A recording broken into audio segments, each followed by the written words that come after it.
मेरे अलबेल शाह, अलबेल राम मेरे अलबेल शाह।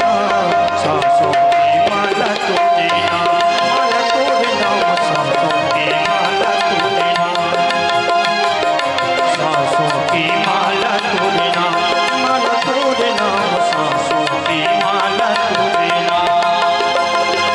अलबेल राम मेरे अलबेल शाह, अलबेल राम मेरे अलबेल शाह, अलबेल राम मेरे अलबेल शाह, अलबेल राम मेरे अलबेल शाह।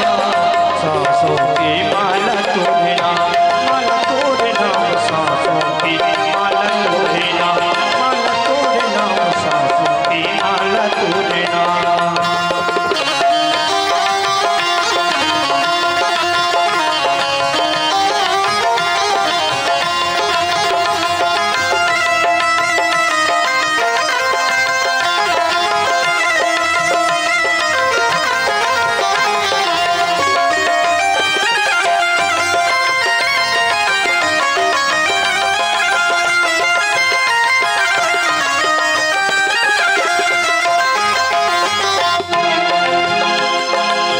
जो भी कलाल हम तुम पर निछावर, जो भी कलाल हम तुम पर निछावर, तुम पर निछावर, तुम पर निछावर। जो भी कलाल हम तुम पर निछावर, जो भी कलाल हम तुम पर निछावर। दौलत मेरी तेरा नाम, दौलत मेरी तेरा नाम। सांसों की माला तू देना, माला तोरे नाम, सांसों की माला तू देना, माला तोरे नाम, सांसों की माला तू देना, माला तोरे नाम, सांसों की माला तू देना। अलबेल राम मेरे अलबेल शाह, अलबेल राम मेरे अलबेल शाह, अलबेल राम मेरे अलबेल शाह, अलबेल राम मेरे अलबेल शाह। सांसों की माला तू देना, माला तोरे नाम, सांसों की माला तू देना, माला तोरे नाम, सांसों की माला तू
तेरी रजा में अब कर ली है राजी, तेरी रजा में अब कर ली है राजी, तेरी रजा में अब कर ली है राजी, तेरी रजा में अब कर ली है राजी। तो हमें दे दो सजा या इनाम, हमें दे दो सजा या इनाम। सांसों की माला तू देना, माला तू देना, सांसों की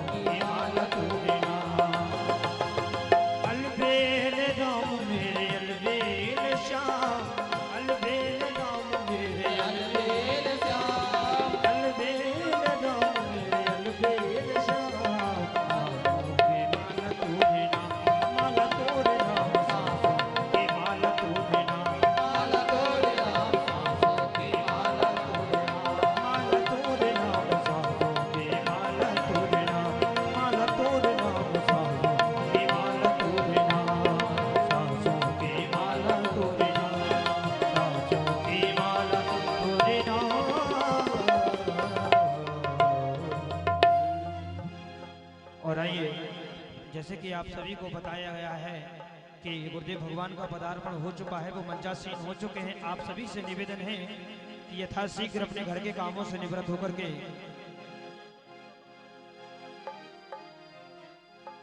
यहाँ श्री ब्रह्मदेव भगवान के प्रांगण में सभी पधारने का कष्ट करें।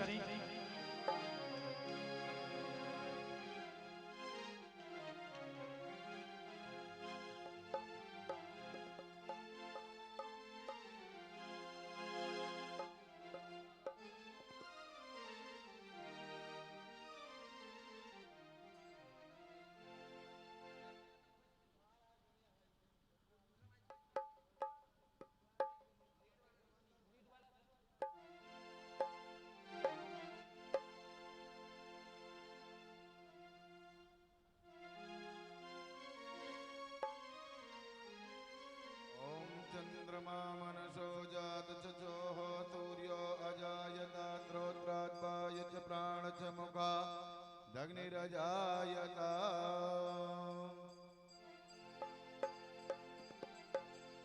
श्री भागवत भगवान की है आरती, पापियों को पाप से है तारती। श्री भागवत भगवान की है आरती, पापियों को पाप से श्री भागवत भगवान की है आरती, पापियों को पाप से है तारती। श्री भागवत भगवान की आरती, पापियों को पाप ये अमर ग्रंथ के मुक्ति पंथ, ये पंचम वेद निराला, नभ ज्योति जगाने वाला। ये अमर ग्रंथ के पंचम वेद निराला, ज्योति कराने वाला।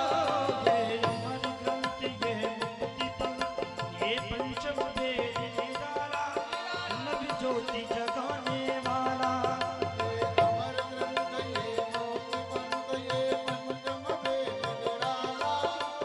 ज्योति जगाने वाला। हरि नाम यही हरि ध्यान यही, हरि नाम यही हरि हरि नाम यही हरि ध्यान यही, हरि नाम यही हरि ध्यान यही, यही जग मंगल की आरती, पापियों को पाप से है तारती। श्री भागवत भगवान की आरती, पापियों को पाप से है तारती।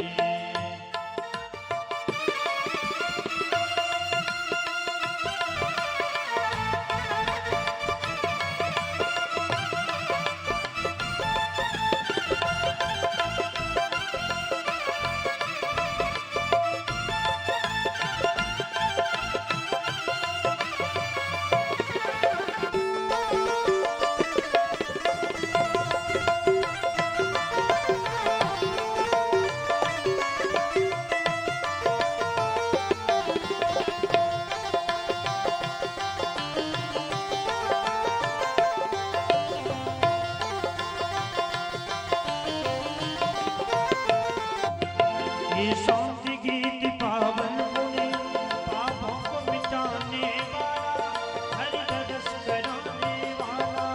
ये शांति गीत पावन पुनीत, पापों को मिटाने वाला, हरि दर्श कराने वाला। ये शांति गीत पावन पुण्य, पापों को मिटाने वाला, हरि रस कराने वाला। पावन पुनीत, पापों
पूजन्त यत्र पूर्वे श्राद्धाः सन्ति देवाः हरिः ॐ एकदन्ताय विद्महे वक्रतुण्डाय धीमहि तन्नो दन्ति प्रचोदयात् हरिः ॐ नन्दनन्दनाय विद्महे यशोदानन्दनाय धीमहि तन्नो श्रीकृष्ण प्रचोदयात् हरिः ॐ वृषभानुजायै च विद्महे कृष्णप्रियायै च धीमहि तन्नो श्रीराधा प्रचोदयात् श्रीवन्दिकावकुलचम्पकपाटलब्जै पुन्नागजातिकरवि रसाल पुष्पै बिल्वप्रवाल तुलसी दल मंजरेभि त्वां पूजयामि जगदीश्वर मे प्रसीद नानास्वन्त पुष्पाणि यथा कालोद्भवानि च पुष्पाञ्जलिमया दत्त ग्रहाण परमेश्वरा ओम पुराण पुरुषोत्तमाय नमः मंत्र पुष्पाञ्जलिं समर्पयामि। बोल भागवत भगवान की जय हो। बोल वृंदावन बिहारी लाल की जय। बोल व्यास जी महाराज की जय। बोल सुखदेव जी महाराज की जय। श्री ब्रह्म बाबा की जय। श्री हनुमान जी महाराज की सत्य सनातन धर्म की जय जय श्री राधे जय जय श्री राधे श्याम। सभी अपने अपने स्थान पर विराजमान हो जाएंगे। आज भागवत का तृतीय दिवस श्री धेरुक धाम ब्रह्म बाबा के स्थान में व्यास मंच पर विराजमान परम पूज्य महामंडलेश्वर श्री किशोरी सनंद जी महाराज के मुखारविंद से श्रीमद् भागवत का परसा स्वादन कर रहे हैं तृतीय दिवस की कथा में। तो अधिक से अधिक सभी भक्त वृंद आकर के यहाँ इसे कथा रस का पान करें और जो मिथिला कुंज यूट्यूब चैनल के माध्यम से श्रवण कर रहे देश विदेश में दर्शन कर रहे सभी भक्त उन सभी भक्तों को भी जय जय श्री राधे और यहाँ पर विराजमान सभी भक्तों को जय जय श्री राधे। आज हम दूसरे दिवस की कथा की वेला में महाराज श्री के चरणों में निवेदन करेंगे श्रीमद् भागवत कथा के श्रवण करा के हमें कृतार्थ करें महाराज श्री।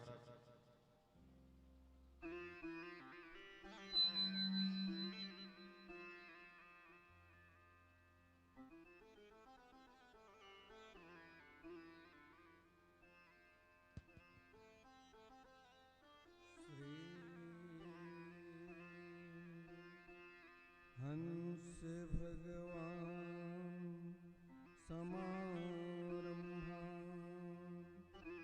श्रीनिम्बार्क भगवान मध्यमा अस्मदाचार्य पर्यन्तां वन्दे गुरुं परम्पराम्।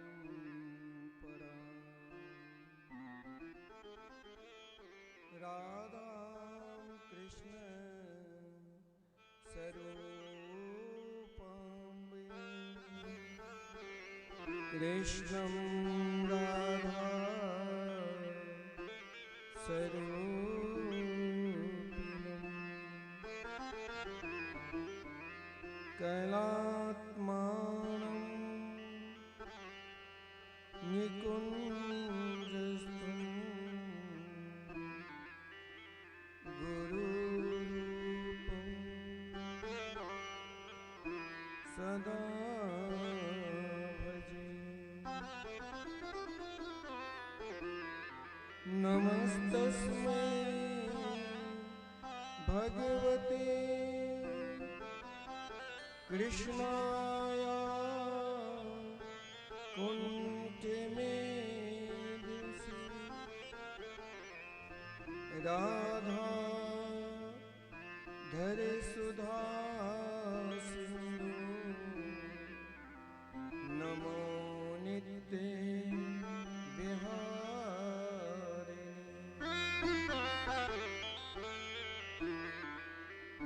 वाञ्छा कल्पतरुभ्यश्च कृपा सिन्धुभ्यैव च पतितानां पावनेभ्यो वैष्णवेभ्यो नमो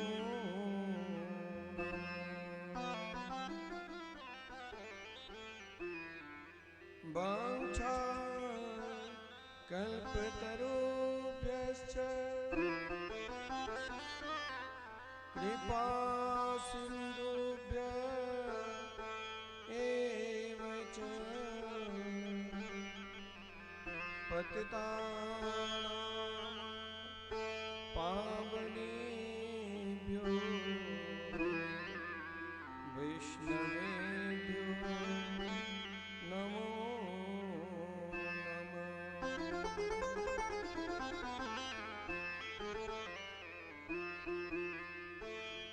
आइए हम सब भाव के साथ मंगलमय मधुरमय नाम संकीर्तन करें।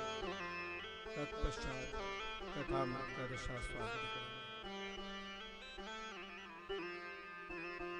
राधे कृष्ण राधे कृष्ण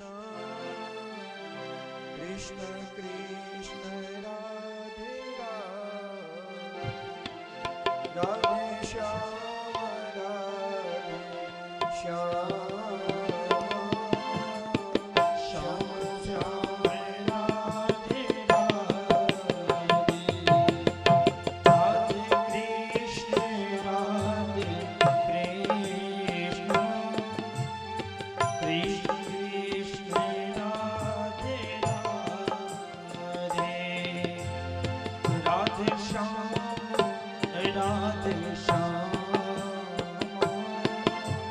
श्याम श्याम राधे राधे राधे कृष्ण राधे कृष्ण कृष्ण कृष्ण राधे राधे राधे श्याम राधे श्याम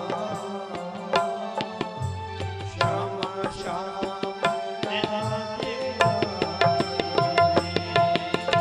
राधे कृष्ण राधे कृष्ण कृष्ण कृष्ण राधे राधे राधे श्याम राधे श्याम श्याम श्याम राधे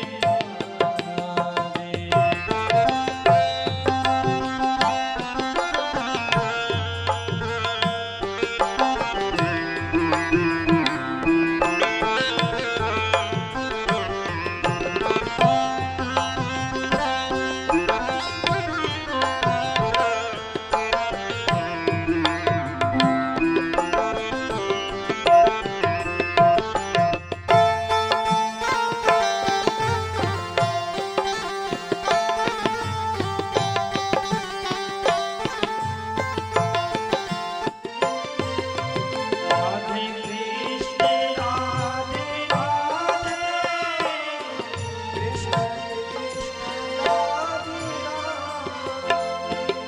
राधे श्याम राधे श्याम श्याम श्याम राधे राधे राधे कृष्ण राधे कृष्ण कृष्ण राधे राधे राधे श्याम राधे श्याम श्याम श्याम राधे राधे राधे कृष्ण राधे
सीताराम सरकार की जय।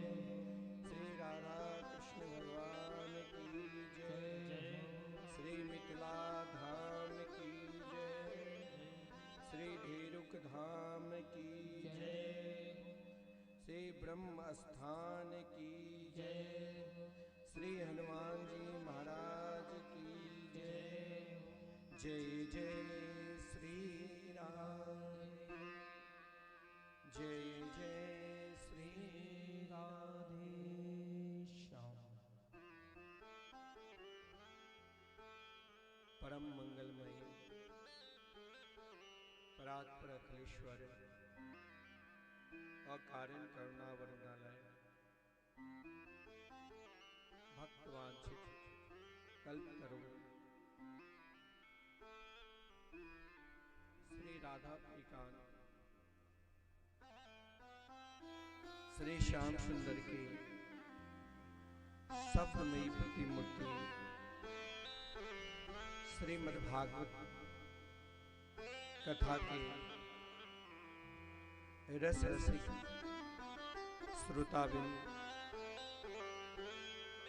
उपस्थित भागवत प्रेमी महंत जी, सभी भक्तबिंद,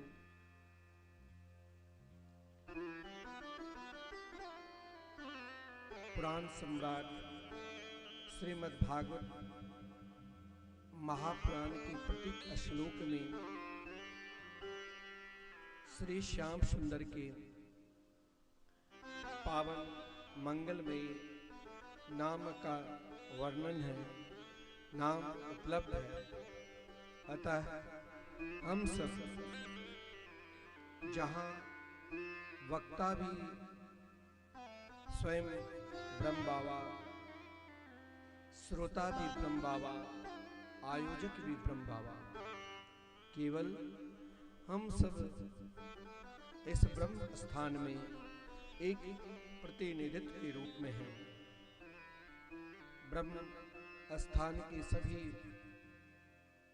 कार्यकर्तागण जो लगातार हर वर्ष बाबा के पावन सानिध्य में श्रीमद् भागवत कथा तथा अनेक धार्मिक आयोजन करते हैं। इस समय यह जो मास है, इस मास में विशेषकर अनेक प्रकार के धार्मिक अनुष्ठान होते हैं। गांव में भी कभी कभी क्या होता है, वैसे तो सुनने वाले स्वयं परब्रह्म परमात्मा है, फिर जीवन की प्रेरणा, क्योंकि भागवत एक प्रेरणा की स्रोत है। भागवत एक जीवन की जीने की कला और मरण की सुधारने की कला हम सबको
कभी महिमा अपार तदपि नित्य नूतन रहे भागवत चरित्र उदार।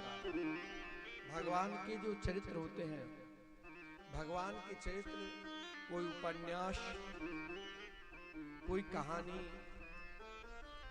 नहीं है। स्वयं भगवान के बांग में प्रतिमूर्ति है। कहा गया है, तेन अंग बांग मई मूर्ति प्रत्यक्षा वर्तते हरे। भागवत साक्षात भगवान के ही अभिन्न स्वरूप है। आज के समय में भागवत की धारा दो धारा में विशेषकर चलते हैं, एक मनोरंजन प्रधान, एक अध्यात्म प्रधान। अध्यात्म प्रधान में भी हमारे पूज्य गुरुदेव ने कहा कि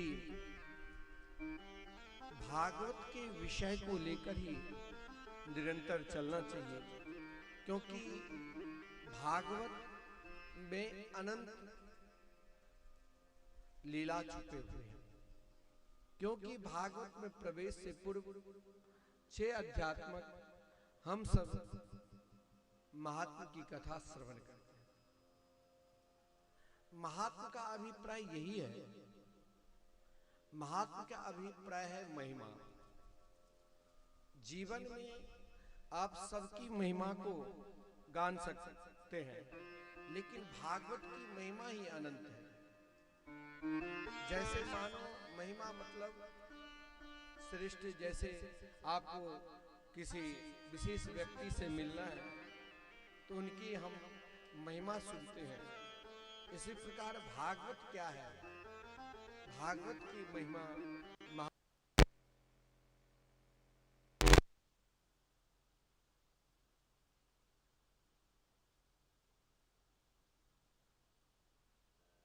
जीवन में हर प्रकार के वस्तु से जब जीवन थक जाए तो एक से नहीं थकना चाहिए, वो भागवत है। जैसे आत्मदेव,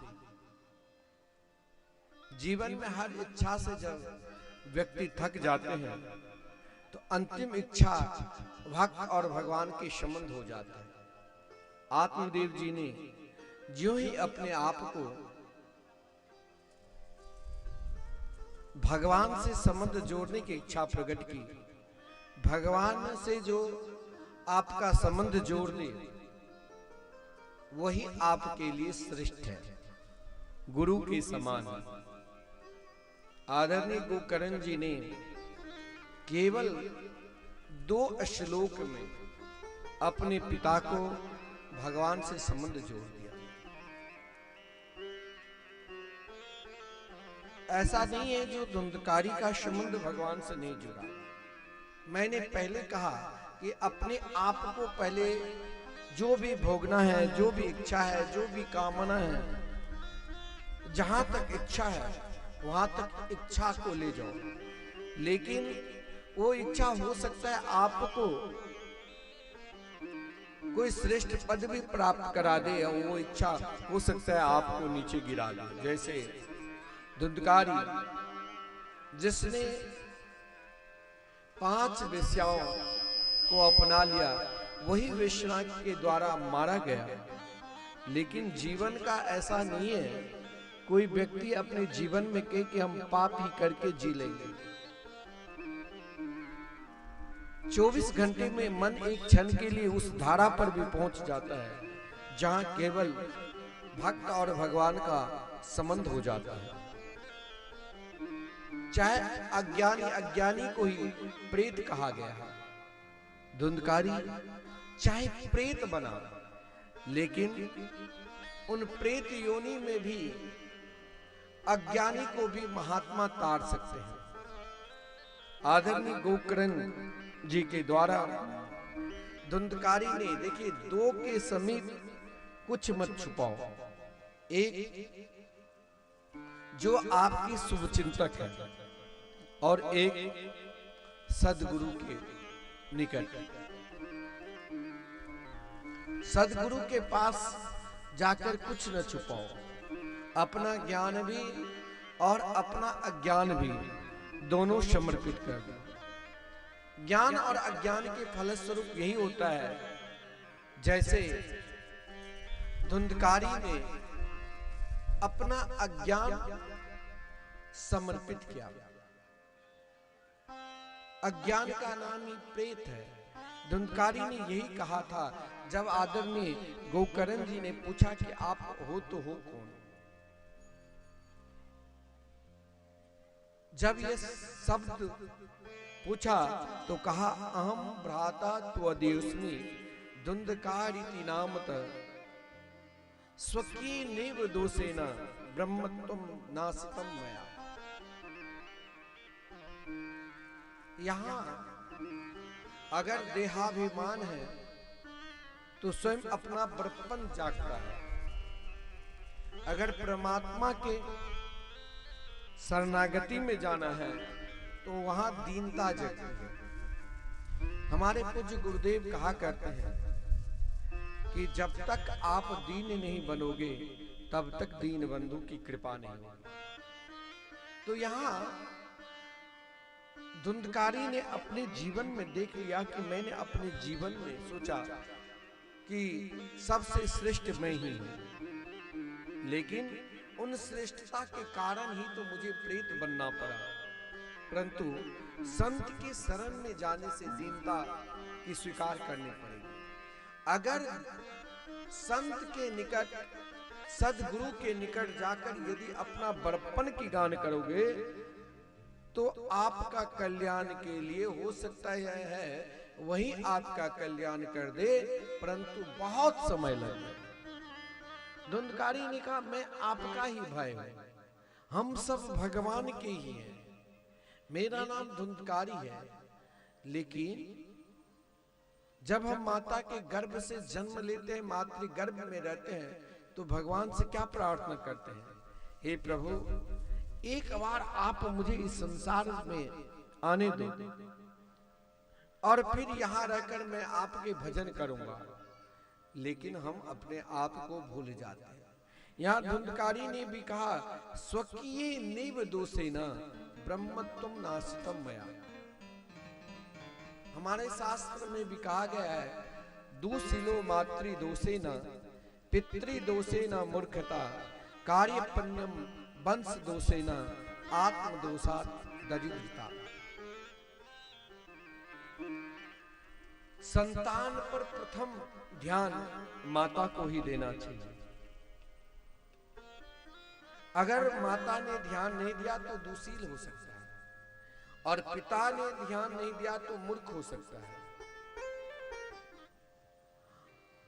और कोई कोई कायर वो होते हैं जिसे कभी उनके परंपरा बन चुकी है धोखा देना, लेकिन आत्मदोषा दरिद्रता। हम अपने दोष के कारण ही, इसमें किसी का दोष नहीं है जो हम अपना पतन कर रहे हैं। यहाँ धुंधकारी ने भी यही कहा था स्वकीयेव दोषेन ब्रह्मत्वं नासितं मया। महाराज, यहाँ मेरा दोष खुद है। दोष अपना होता है, मैंने अपना प्रयास नहीं किया। जीवन में जब अपना प्रयास न चले, अपनी शक्ति जब काम न करे तो घबराना नहीं चाहिए। भगवान के निकट जब जाओ तो अपनी शक्ति को शून्य कर और सगे संबंधी की शक्ति को बिल्कुल शून्य करें। एकमात्र जब आप भगवान की शक्ति पर पूर्ण रूप से विश्वास करने लग जाओगे तभी उनकी कृपा होगी। अब अज्ञान अवस्था में, अज्ञान अवस्था ही प्रेत अवस्था कहते हैं, अज्ञान अवस्था में जब होकर कहा कि महाराज अब आप ही मेरे लिए कोई उपाय करो। उपाय की साधन शास्त्रीय परंपरा अनुसार उपाय की साधन अलग है, और भक्ति परंपरा अनुसार जीवन का कल्याण अलग है। शास्त्रीय परंपरा के अनुसार देखा जाए इसमें दोष भी हो जाता है, और दोष होने के कारण पतन भी होता है। आप कोई अनुष्ठान कर रहे हैं, लेकिन वो अनुष्ठान में कहा गया एक मंत्र के भूल से, उदात अनुदात के भेद से हो सकता है वो अनुष्ठान में सफलता न मिले, कहीं उस अनुष्ठान से कहीं गड़बड़ ही न हो जाए। लेकिन आप यदि भक्ति सिद्धांत के मानकर चलते हो तो वहां कोई दोष ही नहीं है। मरा मरा कहने से भी कल्याण होता है और राम राम कहने से भी कल्याण होता है। वहां तो किसी भी प्रकार के मन से चाहे बेमन से भगवान के भजन करोगे तो कल्याण होगा। यहां अगर शास्त्रीय परंपरा अनुसार गोकर्ण जी ने कहा मैंने तो तुम्हारे नाम से गया जी में श्राद्ध कर दिया। शास्त्रीय परंपरा अनुसार गया जी के में कहा गया है कि गया जी में श्राद्ध कराने बाद से मुक्ति मिलती है, पितर लोक तक जाते हैं।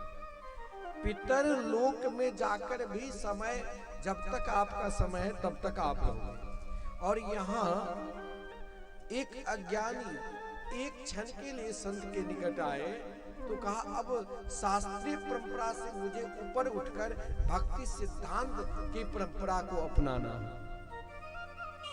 क्योंकि कहा महाराज गया श्राद्ध सते नापी मुक्तिर में न भविष्य। कोई व्यक्ति यह कह दे कि आपने शास्त्रीय परंपरा अनुसार मेरे लिए सब कार्य किए लेकिन मेरे ऊपर कोई प्रभाव नहीं पड़ा, तो ये कोई तीर्थ का दोष नहीं है, ये स्वकीय निर्दोषेन, इसमें आपका दोष है। क्योंकि अपना दोष क्या होता है, जैसे हम कोई तीर्थाटन गए, वहां महाराज अगर हम जिस प्रकार मेरे आचरण घर पर है और वही आचरण तीर्थाटन में भी रहेगा तो हो सकता है उसका फल नहीं। गया में भगवान ही वचन दिए कि यहाँ मुक्ति मिलेगी, लेकिन कामना संपन्न की मुक्ति हर जगह नहीं मिलती है। संपूर्ण कामना की नष्ट करने की क्षमता एकमात्र भगवान की भक्ति के सिवा दूसरा कोई उपाय नहीं। और भगवान की भक्ति जीवन में तब ही आते हैं जब भागवत के सिद्धांत पर चलते हैं। क्योंकि यहां पर जब धुंधकारी ने कहा मेरे लिए कोई अलग से उपाय सोचो, तो गोकर्ण जी ने संपूर्ण शास्त्रों का सिद्धांत दिया है। क्या है? जब आप संपूर्ण शास्त्र के अध्ययन करेंगे उनका सिद्धांत है भक्ति सिद्धांत, और भक्ति सिद्धांत जीवन में तब ही मिलते हैं जब आपका कोष बहुत बड़ा हो। अब कौन सा कोष, कौन सा धन? बोले सत्संग रूपी धन। और सत्संग कोष का सबसे बड़ा सिद्धांत श्रीमद् भागवत महापुराण। ये धर्म के आचार्य, जो धर्म के साक्षी हैं, कौन? तो भुवन भास्कर सूर्य, जिसने स्पष्ट कहा क्या? श्री मद्भागवतान मुक्ति सप्ताहं वाचिनं कुरु इति सूर्य बचय सर्वे धर्म रूपम तुबे श्रुतम। जीवन में कई लोगों का प्रश्न होता है कि भजन करने में मन नहीं लगता है, कथा सुनने में मन नहीं लगता है। यह तो एक बहाना है। उत्सव, यह महा उत्सव है। ऐसा नहीं है सबके घर में ही उत्सव चलता हो। और ये तो सबके ब्रह्म स्थान तो हर व्यक्ति के लिए होता है। बहाना आप बना सकते हो, लेकिन बहाना आपके देहाभिमान तक सीमित है। परंतु हमें अपने आप को, अपना सिद्धांत को अपनाना है। तो जैसे सूर्य भगवान ने श्रीमद् भागवत का उपाय बताया, और श्रीमद् भागवत का कोई छोटा मोटा उपाय नहीं, सप्ताह कथा का। अब भागवत की पद्धति, आज के समय में भागवत पद्धति बिल्कुल नाटकीय पद्धति पर रहा है। भागवत पद्धति कोई महाराज शास्त्रीय पद्धति को छोड़कर बिल्कुल विशुद्ध नाटकीय पद्धति पर चलने लगे। आप कहेंगे नाटकीय पद्धति क्या है? पहला तो गुरु विमुख, अपने कुछ 2-4 श्लोक अध्ययन कर लिया, 2-4 बार पढ़ लिया, कथाकार हो। एक व्यास से मैंने पूछा कि आपको कभी मैं देखा नहीं पढ़ते, बोले पढ़ने की क्या जरूरत, 3 घंटे में 1.5-2 घंटे में तो नचा ही देता हूं लोगों को। आज के समय की जो पद्धति चाहिए उस पद्धति में निपुण हो, ना उनको वैष्णवता की कोई पद्धति है और ना ही उनको आचार्य पद्धति के ज्ञान है। लेकिन भागवत तो कहा गया है, भागवत वैष्णव पुराण है, वैष्णवों का धन है। भागवत शास्त्र तो वैष्णव पद्धति के द्वारा ही चलता है। मानता हूं धुंधकारी के लिए सप्तग्रंथि बांस में एक छेद करके उनके नाम से आह्वान किया गया, लेकिन एक वैष्णव विप्र को उनके नाम से संकल्प हुआ और तब कथा हुई। क्योंकि आप कहेंगे कि वैष्णव पद्धति से ही भागवत क्यों सुनना चाहिए? आजकल तो देखो महाराज, केवल नाम रहना चाहिए, नाम चले, संप्रदाय और सिद्धांत से कोई लेना देना नहीं। खूब महाराज बोलने में चतुर, खूब नचाने गाने में चतुर, बस ये पद्धति ही बाकी। फिर आप चाहेंगे कि महाराज हमारे अपने जीवन के उत्साह मिले। जीवन की गांठ हर व्यक्ति के सब गांठ होता है, और संत महात्मा उसे खोलने के लिए सत्संग के माध्यम से खोलते हैं। और जब खुल जाता है तो अपना अनुभव होने लग जाता है। जैसे धुंधकारी का अनुभव हुआ, 7 दिन तक कथा को श्रवण कर जीवन में क्या खोया और क्या पाया, ये धुंधकारी ने जब आदरणीय गोकर्ण जी के चरणों में प्रणाम किया तो यही कहा, धन्या भागवती वार्ता प्रेत पीड़ा विनाशिनी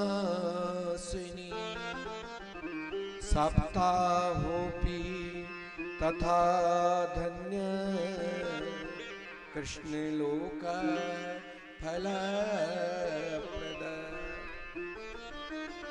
यहाँ पर अब हमें स्वयं समझना है कि हमें अपने जीवन में, संत महात्मा तो यहाँ तक कहते हैं कि भगवान की वाणी उनके द्वारा सुनो जो आचार्य परंपरा से दीक्षित है, ताकि जैसे आप आचार्य परंपरा के द्वारा दीक्षित होते हैं तो एक संत में, अब जैसे यही गांव में 2-2 मठ है, अयोध्या धाम, वृंदावन धाम, अनेक महापुरुष हुए हैं। उन स्थान पर आप पहुंचते हैं तो वहां एक अलौकिक आपको आनंद मिलेगा। ठाकुर जी के दर्शन करते हैं तो उस दर्शन का आप अलौकिक अनुभव लेंगे। वो अनुभव तब ही मिलेगा जब आप पूर्ण रूप से महापुरुष पर विश्वास करें। फिर अगर आपके जीवन में गांठ है ना, तो आप एक बार क्या यहाँ पर 10 साल से कथा चल रहे हैं लेकिन परिवर्तन नहीं होगा। गांठ है तो कोई परिवर्तन नहीं है, क्योंकि भागवत में तो यहाँ तक कहा है निर्ग्रंथा अप्युरुक्र में, जहां कोई गांठ ही नहीं। और यहाँ अगर धुंधकारी का कल्याण हुआ है तो यहाँ देखा जाए तो संत की कृपा, संत के अनुग्रह, और संत के अनुग्रह से जब कल्याण होता है तो वहां विश्वास उत्पन्न होना चाहिए।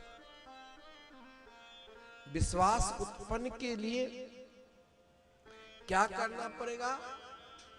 जब आपको भगवान की कथा में मन न लगे, सत्संग में मन न लगे, तो कोई सत्संग सिद्ध जो महापुरुष है, संत है, उनकी वाणी का लाभ लो। जो भजनानंदी संत है, महात्मा है, बार बार उनकी वाणी का आश्रय लो, उनके शब्द सुनो, चाहे वो आपको मिले ना मिले। लेकिन आजकल वैज्ञानिक दृष्टि से बहुत सुविधा हो गई, उनके YouTube के माध्यम से और अनेक सुविधा हो चुकी है। महापुरुष लोग अनेक शास्त्र पुराण हम सबके पुरस्कारी कर दिए हैं, उनके माध्यम से उनकी वाणी को बार बार श्रवण करते रहो। तब तक श्रवण करो जब तक आपको प्रेम जागृत न हो जाए, क्योंकि प्रेम जागृत के लिए ही जब धुंधकारी के लिए विमान आया तो वहां पर महाराज आदरणीय गोकर्ण जी ने पूछा कि महाराज यहाँ तो भगवान के पार्षद से कि यहाँ तो महाराज कथा सबने सुनी, परंतु एक के ही कल्याण क्यों हुआ, एक के लिए ही विमान क्यों आए? तो यहां पर बड़ा सुंदर भाव है। एक महात्मा के सदगुरु के हजारों लाखों शिष्य होते हैं, लेकिन भक्ति मार्ग पर कोई बिरले ही चलते हैं। उसमें रुकावट क्या है? रुकावट के लिए चार बात की जीवन में, जीवन के पथ को आप आगे बढ़ा रहे हैं और वो पथ सही मार्ग पर आप ले जा रहे हो। सही मन में सोचते हो कि भाई हम तो निरंतर सही मार्ग पर चलते हैं, फिर भी कार्य में सफलता क्यों नहीं मिलती? हम कार्य करने के लिए निरंतर तैयार हैं, फिर भी जीवन में सफलता ना मिले, तो इसमें चार में से एक को अपने आप ढूंढ लेना। क्योंकि कहा गया है अदृढ़म च हतम ज्ञानम प्रमादे न हतम श्रुतम। आपको जो भी आवे और जो कुछ आप जानते हैं उसमें सर्वप्रथम दृढ़ता करो। कोई भी काम करो ना तो काम से पहले रोने मत लग जाओ। एक रिस्क ले लो कि ये चाहे कुछ हो जाए, ये काम तो करना है। विद्या अध्ययन, भक्ति, सिद्धांत, प्रतिष्ठा, जो भी काम है उसमें आगे रिस्क लो। उसमें महाराज एकदम अपने आप को मन बना लो कि चाहे कुछ हो जाए, जब हम निकले हैं तो काम तो करना ही पड़ेगा। उसमें शंका मत करो। और दूसरा भाव है, कोई भी कार्य करो, कथा में आए हैं तो प्रमाद लेकर नहीं आओ। प्रमाद कहते हैं आलस्य, प्रमाद कहते हैं बेमन को। बेमन जिसमें मन ना लगे तब भी क्या करें, ब्रह्म बाबा के स्थान है तो आना पड़ेगा। प्रमाद से अगर कोई भी कार्य करोगे, मैं जैसे आपको किसी ने बुलाया मन में फिर भी जा रहे हैं तो जो वो प्रमाद है। जाओ तो मुस्कुराते हुए जाओ। बेमन से कोई भी कार्य करते हैं तो प्रमाद है। और तीसरा भाव है कि आप चाहे कुछ भी करो, संदिग्धो ही हतो मंत्र। सदगुरु के द्वारा जो प्रदत्त मंत्र है, गुरु ने, सदगुरु ने आपको जो कह दिया चाहे आपको आश्रम में मंदिर में जाते हैं, राधा कृष्ण के दर्शन करते हैं, गुरुदेव ने कहा आपको फूल माला ठाकुर जी के तैयार करो, झाड़ू लगाओ, जो भी कह दे, आपके लिए गुरु मंत्र हो गए। एक बार क्या हुआ, एक नाथ संप्रदाय के बहुत सिद्ध कोटि संत थे, वो केवल गुदरी फटे हुए वस्त्र पहनते थे। आज भी सुखताल, जहां पर भागवत भगवान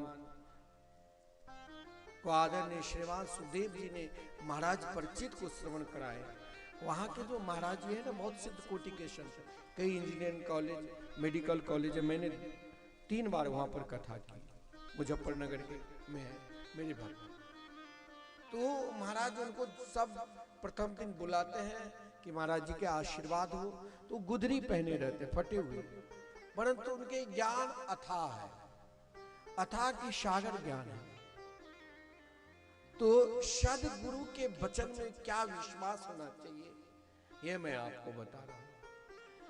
एक नाथ संप्रदाय के बहुत उच्च कोटि के श्रेष्ठ भजनानंदी संत थे, उनके पास हजारों शिष्य, भारतवर्ष के कई महापुरुष, जैसे गोलोकवासी, निकुंजवासी, हमारे इंजीनियर साहब सरकार, जो ऐसा कोई गांव होंगे जहां पर हरे कृष्ण कृष्ण कृष्ण हरे हरे, हरे राम राम राम हरे हरे कीर्तन नहीं करे। और हमारे महाराज जी तो ना जाने कितने कीर्तन करवा रहे हैं। आप यहां देखते हैं महाराज जी बहुत सरल है, मैं मुख पर नहीं कहता, हमारे आचार्य जी बोले कि महाराज जी बहुत सरल है। मैंने कहा आप तो आज देखे हैं, मैं जब से देखता हूं उनकी सरलता अपार है। कई जगह शहर में, गांव में, कई जगह कीर्तन करवाते रहते हैं। तो इंजीनियर साहब सरकार के पास भारतवर्ष के अनेक साधु संत महात्मा आते रहते थे। देखिए वहां कोई संत का यही पहचान है कि आपको अपने ढूंढने के लिए आपको भी प्रचार प्रसार कराने की जरूरत नहीं, आपको पहचान लिया वो आपके पास आए। ऐसे ही परम विरक्त नाथ संप्रदाय के संत थे, उनके पास भारतवर्ष के बड़े बड़े ज्ञानी वेदांती, कोई द्वैत सिद्धांत को, कोई अद्वैत सिद्धांत को, कोई द्वैताद्वैत सिद्धांत को मानने वाले सब उनके निकट, उनके शिष्य बनकर उनके पास रहते थे। महाराज जी सबको एक साथ बैठाकर अनेक प्रकार के सत्संग श्रवण कराते। एक दिन क्या हुआ, एक व्यक्ति आया कि महाराज जी आप मुझे दीक्षा दीजिए। उन व्यक्ति को देखकर देखा ये तो पागल है, देखने में भी ऐसे मंद बुद्धि जैसे लगते हैं, इसे मैं क्या दीक्षा दूं। बोले कि आप दीक्षा लेने के लिए आए हो? बोले हाँ महाराज दीक्षा लेने के लिए आए हैं, आपके प्रभाव बहुत सुना। अब महाराज जी के पास पहुंचे, महाराज जी बहुत सरल थे कि आप इसे क्या दीक्षा दूं। और वहां जितने भी बड़े बड़े उनके शिष्य थे, साधु संत, जो बड़े बड़े उपनिषद वेदांत के जानकारी वाले, उनको देखकर हंसते थे। गुरुदेव गुदरी पहने हुए थे। बोले तुमको मंत्र चाहिए, कारण? बोले मुझे अपना आत्म कल्याण करना है, मुझे ब्रह्म को प्राप्त करना है। बोले अच्छा तुमको ब्रह्म को प्राप्त करना है तो एक काम करो, आज से मैं तुमको जो कह दूं वो करोगे? बोले हाँ। बोले जो करोगे वही तेरे लिए आज मंत्र हो गया। बोले आज से यहाँ जितने भी साधु संत महात्मा रहते हैं ना, इनके लिए रोज तुम धान कुटना, चावल तैयार करना, चिरवा तैयार करना, चूड़ा, और साधु भंडारा में देना, बस यही तेरे लिए काम है। अब महाराज यही देखो, सदगुरु आपको जो शब्द कह दे उस शब्द को यदि आपने अपने जीवन में मान लिया, अपने जीवन में उतार लिया, तो हो सकता है वही शब्द एक दिन आपको भगवान से मिला दे। केवल उस मंत्र में विश्वास होना चाहिए। अब वो जो बालक जिसने दीक्षा लेने के लिए आया, उन्हें झाड़ू लगाने से, धान कूटने से अलावा कोई समझते ही नहीं थी। अब गुरुदेव वृद्ध हो गए, सोचा कि अब कोई उत्तराधिकारी बना दो ताकि ये आश्रम सदा चलते रहे। आज एक विशाल पंडाल बना, वहां पर एक विशाल महाराज बोर्ड पे लिखवा दिया, कलम रख दिया और कहा कि हे बड़े बड़े ज्ञानी मेरे शिष्य, अब मैं चाहता हूं कि इस आश्रम को कोई उत्तराधिकारी बनाओ, लेकिन मैं उन्हीं को अपना उत्तराधिकारी मानूंगा जो अपना अनुभव बताए। वहां बड़े बड़े वेदांती, बड़े बड़े ज्ञानी सब अपने अपने अनुसार अपना सिद्धांत बताने लगे, लेकिन गुरुदेव के हृदय में प्रसन्नता नहीं हुई। सब अपने अपने धर्म को श्रेष्ठ मानने लगे, अपने अपने संप्रदाय को श्रेष्ठ मानने लगे। गुरुदेव सुबह से लेकर शाम तक देखा कि कोई मेरे लायक, मेरे शिष्य उत्तराधिकारी बनने लायक नहीं। आज सोचा कि उनको बुलाता हूं जो रोज धान कूट रहा है, झाड़ू लगा रहा है। आज एक शिष्य से कहा कि देखो भंडार गृह में वो रोज आते हैं चावल लेकर, उनको मेरे पास बुलाना। जब उनको बुलाया तो गुरुदेव ने कहा कि आज तक तुमने जो धान कूटा और संतों की सेवा की, तुम भी अपना कुछ अनुभव बताओ। वहां बड़े बड़े विद्वान, बड़े बड़े ज्ञानी, बड़े बड़े वेदांती थे, लेकिन उसने एक ही शब्द में कहा, गुरुदेव यह जगत मिथ्या और एकमात्र ब्रह्म सत्य, बाकी सब असत्य। गुरुदेव ने अपनी गुदरी उनको उठा दिया कि तुम ही आश्रम के श्रेष्ठ शिष्य लायक हो, बाकी ये सब केवल दिखावटी के लिए। लेकिन ये विश्वास एक धान कूटने वाले को गुरुदेव ने मंत्र नहीं दिया, गुरु वचन पर विश्वास किया। गुरुदेव अगर आपको कह दे झाड़ू लगाओ, वो भी आपके लिए मंत्र है, लेकिन इस मंत्र में केवल आपको भाव यही रखना पड़ेगा। जो मंत्र का भाव क्या है, समदिग्धो ही हतो मंत्र, एक विश्वास। अगर विश्वास हो गया तो आपके जीवन में कभी व्यग्र चित्त मन नहीं होगा। आजकल व्यग्र चित्रता देखो, जहां भी महाराज वो अमुक व्यक्ति है हमारे गुरुदेव से बहुत प्रभावशाली, उनके पास जाओ, नहीं, अपनी निष्ठा को नहीं बदलना चाहिए। और यही बात सब जब समझा तो महाराज सबका कल्याण हो गया भागवत के माध्यम से।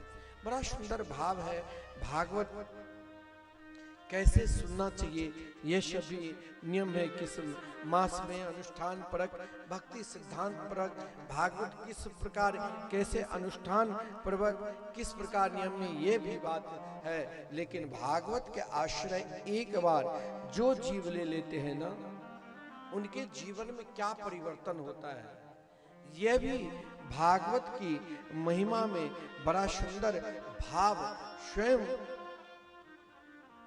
यमराज ने, धर्मराज ने अपने दूतों से कहा। क्या एक बार जो भागवत के आश्रित हो जाते हैं ना, चाहे उनके ऊपर ब्रह्म हत्या जैसे भी पाप हो तो उस पर कोई प्रभाव न पड़े। आप कहेंगे कि नहीं, पाप अगर कोई करेगा तो भोगना तो उन्हीं को पड़ेगा ना। पाप यदि कोई करेगा तो ऐसा नहीं है जो उनको भोगना नहीं पड़ेगा, भोगना पड़ेगा, लेकिन कब, जब वो भगवान के आश्रित नहीं होते। बोले ऐसा नहीं, लेकिन भगवान के आश्रित होने से, जैसे हमारे भारत की संविधान में भी 2 प्रकार के नियम है कि नहीं, हम लोग पाप करते हैं, गलती करते हैं तो कोर्ट में जाना पड़ता है, लेकिन सैनिक हमारे देश के अगर गलती हो गई तो उनके लिए अलग से कोर्ट है, अलग से वकील है, अलग जज है। ये साधारण जो हम लोगों की कोर्ट है उसमें उनको नहीं उपस्थित होना पड़ता है। तो यही धर्मराज ने अपने पार्षदों से कहा, जो भागवत के एक बार आश्रित ले लिया ना, उनके जीवन में नाना प्रकार के भी मनसा वाचा कर्मणा पापो तो न जाना। क्या कहा? स्वपुरुषमपि वीक्ष्य पास हस्तम बदते यमकिले तस्य करमूले परिहर भगवत कथा सुमत्ता प्रभोरहन्ये मन नृणाम न वैष्णवानां। जो भगवान के शरण में चले जाते हैं, जो भगवान के शरणागति को एक बार स्वीकार कर लेते ना, उसका फल क्या होता है जानते हो?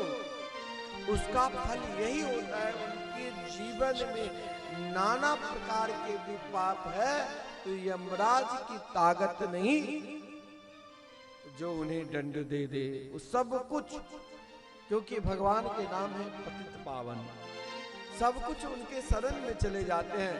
और जब उनके शरण में उनके पाप और पुण्य जाते हैं तो भगवान तो केवल एक ही शरणागति को अपने हृदय से लगाते हैं। इसीलिए तो कहा गया क्या, तेरी शरण में आके मैं धन्य हो गया,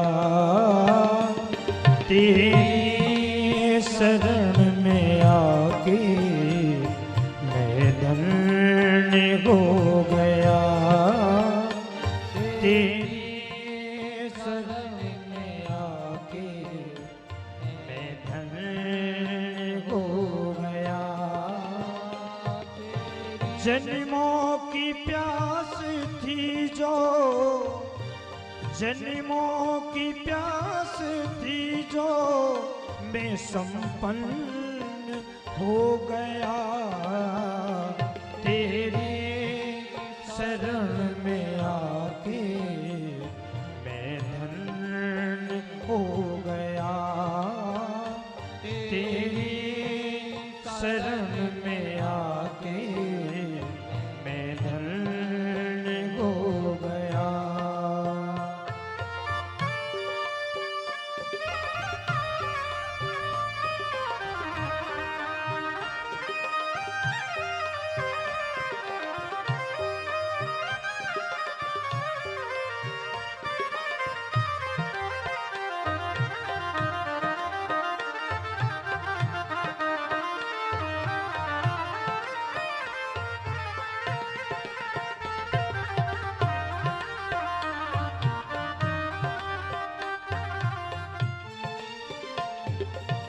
कितने मिले अमीर यहाँ, कितने गरीब, कितने मिले अमीर यहाँ, कितने गरीब, कितने मिले अमीर यहाँ, कितने गरीब, कितने मिले अमीर यहाँ, कितने गरीब, पर आप मिल गए तो, पर आप मिल गए तो धनवान हो गया, पर आप मिल गए तो धनवान हो गया, तेरी शरण में आके मैं धन्य हो गया, तेरी शरण में आके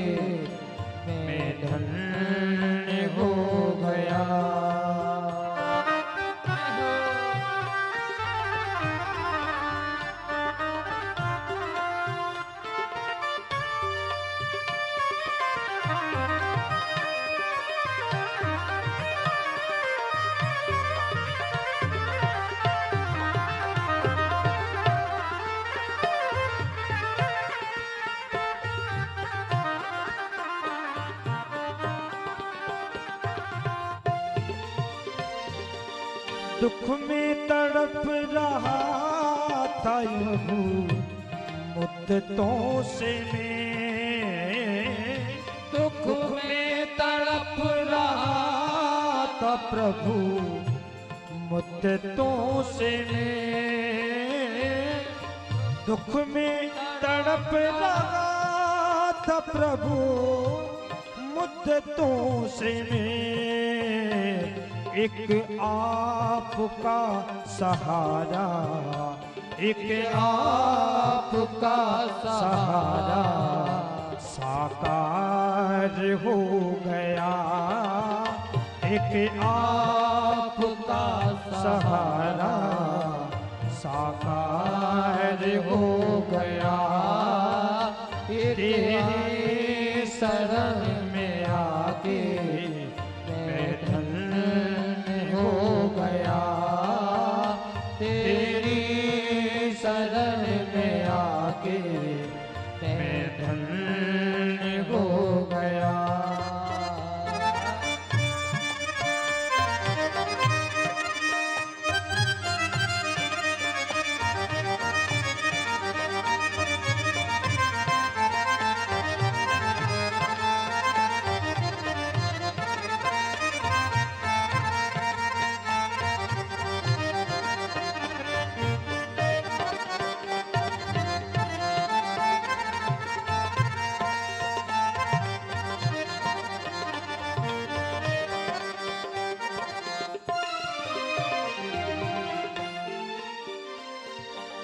करना कभी न दूर प्रभु चरणों से आप, करना कभी न दूर प्रभु चरणों से आप, करना कभी न दूर प्रभु चरणों से आप, करना कभी न दूर प्रभु चरणों से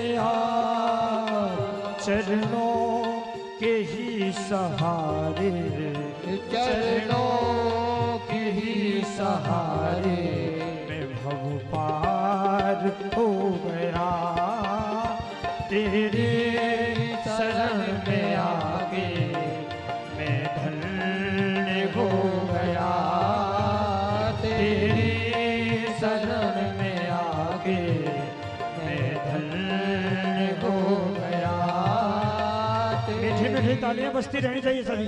तेरे शरण में आके मैं धन्य हो गया, तेरी शरण में आके मैं धन्य हो गया, जन्मों की प्यास थी जो मैं संपन्न हो गया, तेरी शरण में आके मैं धन्य हो गया, तेरी शरण में आके मैं धन्य हो गया, तेरी शरण में आके मैं धन्य हो गया, मैं धन्य हो गया, मैं धन्य हो गया, मैं धन्य हो गया। जय जय श्री राधेश्याम। भगवान की महिमा सुनने के बाद, उनके शरण में जाने के बाद जीवन एक प्रकार के अधिकारी हो जाते हैं। प्रथम स्कंद अधिकारी स्कंद है। हम अभी तक मेरा अधिकार कहां तक है? देखिए, अधिकार व्यक्ति को भी स्वयं को अपने आप समझना चाहिए। कभी कभी क्या होता है, हम अपने अधिकार से बाहर चले जाते हैं तो दंड मिलता है, क्योंकि भगवान के सिद्धांत है। देवराज इंद्र से भगवान ने कहा था कि गम्यताम सक्रिम भद्रम वो क्रेताम मेनु शास्त्रम अस्तेताम स्वाधिकारेषु युक्तैर्वह स्तम वर्जिते। जीवन की अधिकार अपने आप को खोजना पड़ेगा। घर परिवार में भी हम अपने अधिकार के अंदर ही रहते हैं। भगवान के शरण में पूर्ण रूप से जाने के लिए पूर्ण अधिकारी बनने के बाद सीधे आपका संबंध भगवान से हो जाता है। यहां पर भागवत में अधिकारी वक्ता 3 प्रकार के हैं। प्रथम कोटि के श्रीमान सुखदेव जी हैं, प्रथम कोटि के वक्ता, द्वितीय कोटि के वक्ता देवर्षि नारद जी हैं और सामान्य कोटि के वक्ता सूत जी। प्रथम कोटि के श्रोता महाराज परीक्षित हैं, मध्यम कोटि के श्रोता व्यास जी हैं और सामान्य कोटि के श्रोता शौनकादिक ऋषि। आप कहेंगे इन तीनों में क्या अधिकार है? बोले श्रीमान सुखदेव जी को प्रथम कोटि के वक्ता इसलिए कहा गया जो 12 वर्ष तक माता के गर्भ में रहने के बाद प्रतिज्ञा की थी कि अगर बाहर निकलूंगा तो उसी दिन बोलूंगा जिस दिन मेरे समान श्रोता होंगे, जो पूर्ण रूप से अधिकारी होंगे। महाराज परीक्षित को अधिकारी प्रथम कोटि के क्यों कहा गया? जीवन में हमें भी प्रथम कोटि के बनना है तो महाराज परीक्षित उनके 2 विशेषता है। जन्म की विशेषता तो परीक्षिणात् भी परीक्षिता है। बाल्यापन से ही अपने आप को भगवान में लग जाओ। अपने आप को हमें स्वयं पहचानना है। हम अपने पहचान को स्वयं को आज के समय में खो रहे हैं। हम अपनी पहचान को वाकई में क्या हमें पहचानना है, किसको पहचानना है, हम भूल चुके हैं। जिस कारण समाज में क्या अधिक हो रहा है? नशा, मदिरापान, नशा करना, एक दूसरे के प्रति ईर्षा भाव, अपने आप में समाज से हम विमुख हो रहे हैं। सामाजिक रहन सहन बिल्कुल अलग हो चुका है। तब फिर हम भगवान को कैसे प्राप्त कर लेंगे? भगवान की प्राप्ति के लिए महाराज परीक्षित यदि कथा सुने तो आज कोई परीक्षित के तरह श्रोता नहीं हो सकते हैं और आदरणीय श्रीमान सुखदेव जी की तरह वक्ता नहीं, लेकिन हम अपना प्रयास कर सकते हैं। प्रयास को छोड़ना नहीं चाहिए। तब तक प्रयास करते रहो, यदि सफलता मिले चाहे ना मिले तब भी अपने प्रयास को निरंतर आगे बढ़ाते रहो। यह न सोचो कि मैंने परिश्रम किया लेकिन परिश्रम के हिसाब से मुझे सफलता नहीं मिली। सफलता मिलेगी। सफलता का 2 ही मार्ग है। पहला मार्ग परिश्रम करो, उसके लिए महाराज चाहे आपको हर कार्य में जुड़ना पड़े तो जुड़ो। महाराज परीक्षित ने महाराज पृथ्वी पर शासन किया और लेकिन परीक्षित को प्रथम कोटि के वक्त श्रोता इसीलिए कहा गया है मतिम कृष्ण, जो अपनी बुद्धि को भगवान के चरणार बिंद में निरंतर लगा दिया था। कभी कभी क्या होता है, बुद्धि भगवान के चरणार बिंद में लगता है लेकिन मन नहीं लगता है। भाई सब खेल मन की है।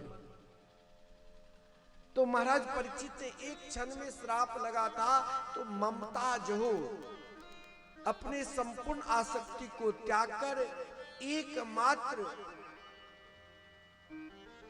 भागवत के शरण में चले गए। लेकिन कभी कभी मन लग जाए और बेमन से भी मन लगाकर हम आते हैं कथा में, परंतु श्रद्धा नहीं है तो कुछ नहीं। तो इसीलिए कहा गया है महाराज परीक्षित में वो भी गुण था, श्रद्धानो महामन। जीवन में जो भी कार्य करो उसमें पूर्ण रूप से श्रद्धा रखकर कार्य करो। और यही कार्य महाराज परीक्षित किए, इसीलिए प्रथम कोटि के श्रोता कहा गया। मध्यम कोटि और समान मध्यम कोटि के वक्ता और मध्यम कोटि के श्रोता दोनों भगवान के 24 अवतारों में नाम आते हैं, लेकिन समाज भगवान से जुड़े इसलिए निरंतर प्रयास कर रहे थे, इसलिए मध्यम कोटि। सामान्य कोटि के वक्ता और श्रोता उसे कहा गया है। सौनक जी को सामान्य कोटि के इसीलिए ताकि सौनक जी भाई समाज में भी कहीं उपनयन, कहीं विवाह, कहीं निमंत्रण सब देखकर तब कथा में जाना है, वहां भी सब कुछ यज्ञ से निवृत्त होकर तब कथा होती थी, इसीलिए सामान्य कोटि।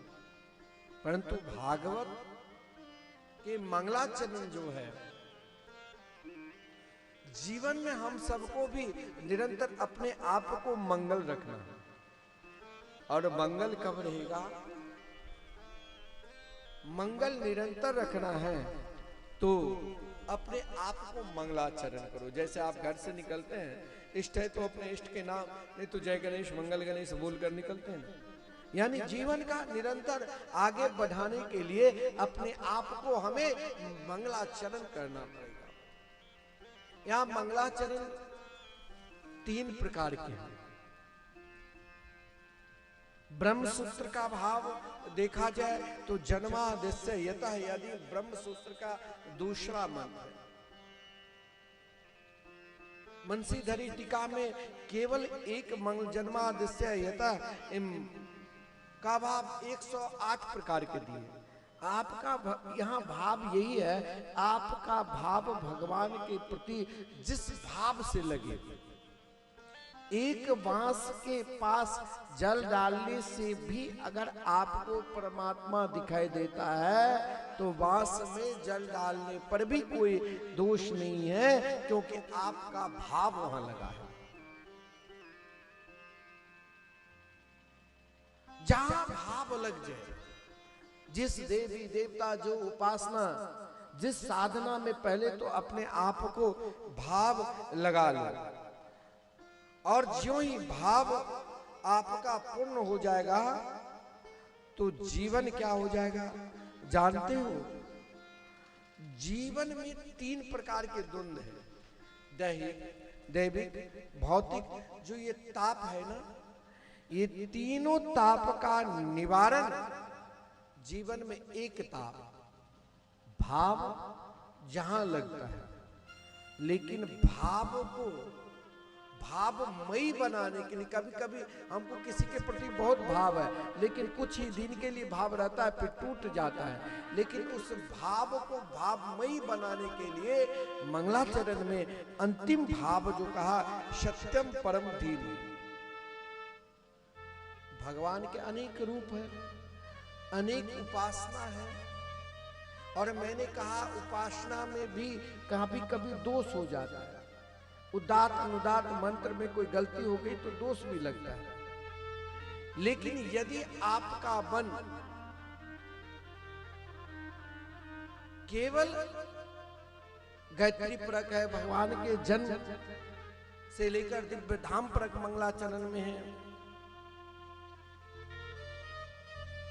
सूर्य परक अर्थ है, अनेक देवी देवता परक अर्थ है, लेकिन यहां भाव हमें केवल यही ले रहा है, सत्यम परम धीमहि। जीवन चाहे आप अपनी जीवन की धारा कहीं लगाओ, लेकिन सत्य को निरंतर रखो। सत्य यानी भगवान के नाम। इस संसार में 2 पद्धति जो है, उन 2 पद्धति में कर्मकांड पद्धति और भक्ति पद्धति में कहा गया है क्या होता है। कभी कभी कर्मकांड, हमने जवार खिलाए, अभिमान आ जाता है। अभिमान जो ही उत्पन्न होगा तो आपके हृदय में ईर्षा, मत्सर। और कहा गया है जीवन में भगवान सबको तार देते हैं, लेकिन एक को नहीं तारते, उद्धार करते। को किससे? जिसके जीवन में ईर्षा है, जिसके जीवन में मत्सर। लेकिन अगर ईर्षा और मत्सर को समाप्त करना है तो एकमात्र भगवान के नाम का आश्रय ले ले, वो आपको क्या कर देंगे? निर्मत सर बना देंगे। निर्मत सराराम सताम। निर्मत्सर जहां मत्सर ना हो। सताम शब्द का अर्थ होता है कि निर्मत्सर होने के लिए सताम संतों महापुरुषों सद्गुरुओं के सानिध्य में रहकर सत्संग करो। सत्संग से क्या होगा? आपका कल्याण होगा। शिवदम सत्संग से केवल कल्याण होता है, आपका कल्याण होगा। कल्याण से जो हमारे अंदर जो ताप है, फिर हम द्वंद्व रहित हो जाएंगे। द्वंद्व से कहते हैं, द्वंद्व यानी किसी के प्रति निरंतर गलत भाव सोच कर रहना। द्वंद्व रहित हो जाएंगे ना, तो क्या होगा? एक मन महाराज निरंतर सत्कर्म की ओर बढ़ेगा। अब सत्कर्म क्या है? सत्कर्म श्रीमद् भागवत है। श्रोसो सोभिस तत्क्षणा। अब कहेंगे कि हम तो ना जाने कई बार भागवत सुन चुके हैं,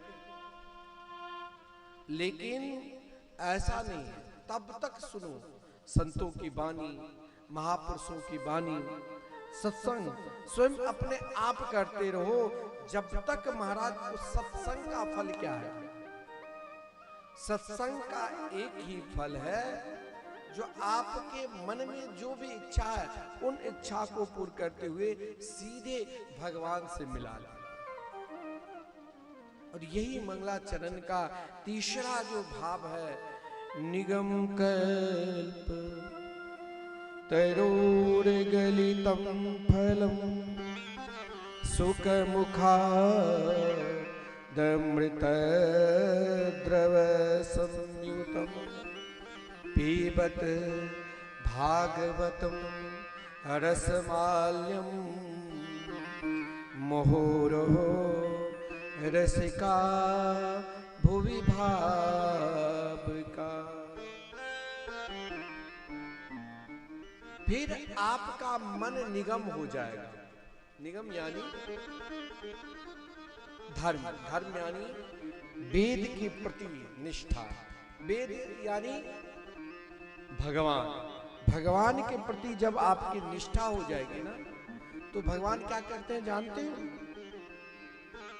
आपके मन के जो भाव है, भागवत क्या है? कल्प वृक्ष है। आप जिस उद्देश्य से ब्रह्म स्थान आए, ब्रह्म बाबा के सानिध्य में बैठकर कथा अमृत के रसास्वादन कर रहे हैं, तो आपका कुछ ना कुछ उद्देश्य होगा। और उद्देश्य तब तक रहता है व्यक्ति के अंदर जब तक उनके हृदय में इच्छा है, कामना है, वासना है। कोई कह दे कि महाराज हम तो अब मोह माया से दूर हो चुके हैं, समझ लेना इसके अंदर अभी बहुत मोह है। तो भागवत क्या करते हैं? ये कल्प वृक्ष है। जैसे कोई कल्प वृक्ष के निकट बैठ जाए तो जो इच्छा प्रकट करेंगे वो इच्छा की पूर्ति होगी। लेकिन भागवत रूपी कल्प वृक्ष में यह है, जो ये कल्प वृक्ष जो आप नहीं सोचेंगे वो भी इच्छा की पूर्ति कर देगी। इसीलिए रसिक जन कहा है कि पिबत भागवतम रसमाल्यम मुहुर्हो रसिका भुवि भावुका। आजकल वो रसिक नहीं जो लांगा फरिया पहनकर नाचले गाले, रसिक तो वो होते हैं। रसिक तो सेवढ़ देवाचार्य आचार्य, जिनके गोद में श्री राधा कृष्ण बैठते थे और भाव जैसे प्रकट करते थे। रसिक जन वो होता है जो महाराज पानी और मिठास दोनों एक हो जाए। भजन नहीं गाते? अधरम मधुरम बदनम मधुरम नयनम मधुरम मधुरम हस्तम मधुरम। जो सब कुछ जहां से जिस घड़ी आप भगवान की उपासना करोगे, आपकी उपासना में वेदना नहीं होगी। पूजा में देर हो जाती है तो वेदना होती है, लेकिन जब आप उस रसिक भाव में भावित हो जाओगे, आपको सब कुछ मधुर ही मधुर लगेगा। फिर आपको लगेगा कि मैं अकेला नहीं हूं, क्योंकि जीवन में अकेलापन दुख के कारण बन जाता है। इसीलिए कभी जीवन को अकेलापन नहीं, अपने साथी को रखो। और सबके साथी कौन है? परमात्मा। इसीलिए हमारे आचार्य चरण कहते हैं, रे मन वृंदा विपिन निहार, विपिन राज सीमा से बाहर, हरियों को न निहार। यद्यपि मिले कोटि चिंतामणि, तदपि न हाथ पसार। जय श्री भट्ट धूली धूसर तन, यह आशा उड़धार, रे मन वृंदा विपिन निहार। यानी अब जब आप भागवत के रसिक हो जाओगे, आप उन रसिक की वाणी को बार बार गुणगान करोगे, बार बार चिंतन करोगे, फिर आपका मन अयोध्या बनकर रहेगा, फिर आपका मन वृंदावन बनकर रहेगा, और अपने हृदय रूपी सिंहासन पर वृंदावन बिहारी को बैठा लोगे, तो फिर आपकी कोई इच्छा होगी नहीं, क्योंकि उनके पास तो सब कुछ है। धर्मार्थ काम मोक्षाख्या या इच्छे श्रेय आत्मना, एक मेवा हरिस्तत्र कानम पाद सेवनम। कोई कहते भगवान के पास जाकर, सत्संग में जाकर क्या हमें सब कुछ मिल जाएगा? केवल आपका विश्वास होना चाहिए। धर्म अर्थ काम मोक्ष चारों पुरुषार्थ है, परंतु उन पुरुषार्थ को पाने के लिए बार बार आपको सत्संग के लाभ लेना पड़ेगा, क्योंकि आचार्य चरण के सिद्धांत है कि सिद्धांत आपके जीवन में निष्ठा तभी बनी रहेगी जब आप सत्संग करोगे। जब आप बार बार सत्संग करोगे तो निष्ठा बनी रहेगी, और निष्ठा में फिर इच्छा नहीं होती है, निष्ठा में फिर भाव नहीं बदलता है। निष्ठा में तो फिर हमें, जैसे आचार्य चरण के सिद्धांत है जो अपने मन को समझा रहे हैं कि मन तुम्हारे हृदय रूपी काश वृंदावन में जो विराजमान प्रिया प्रतम है, तुम वृंदावन से बाहर कहीं चली ना जाओ, जहां भी रहना मेरे हृदय में वृंदावन बिहारी रहे, और इच्छा कामना भी ना चाहिए, मुझे तो केवल प्रभु के चरण रज चाहिए। क्योंकि एक जीवन में सत्संग ही है जिसमें कोई गांठ नहीं है, इसमें रस ही रस है। जहां से आपको सत्संग में रुचि आ जाएगी ना, वहीं से रस मिलेगा, क्योंकि कहा गया है फल एव रसम अरस एव फलम। यहाँ केवल रस ही रस है। इस रस को पहचान रसिक जन, संत जन अपने वाणी के द्वारा निरंतर आगे बढ़ाते रहते हैं, और यही रस को आदरणीय श्रीमान शौनक जी ने हम सब के लिए आगे बढ़ाया, और आगे बढ़ाकर केवल इस रस को पहचान कराया। क्या कहा? सूत जी से प्रार्थना की है, भगवान जीवन में कोई व्यक्ति संपूर्ण इतिहास और पुराण को जानकारी प्राप्त करने के बाद भी उनके हृदय में क्या वो प्रेम जागृत होगा जिस प्रेमा भक्ति से उसे भगवान मिल जाए? तोया खलु पुराणानि सेतिहासानि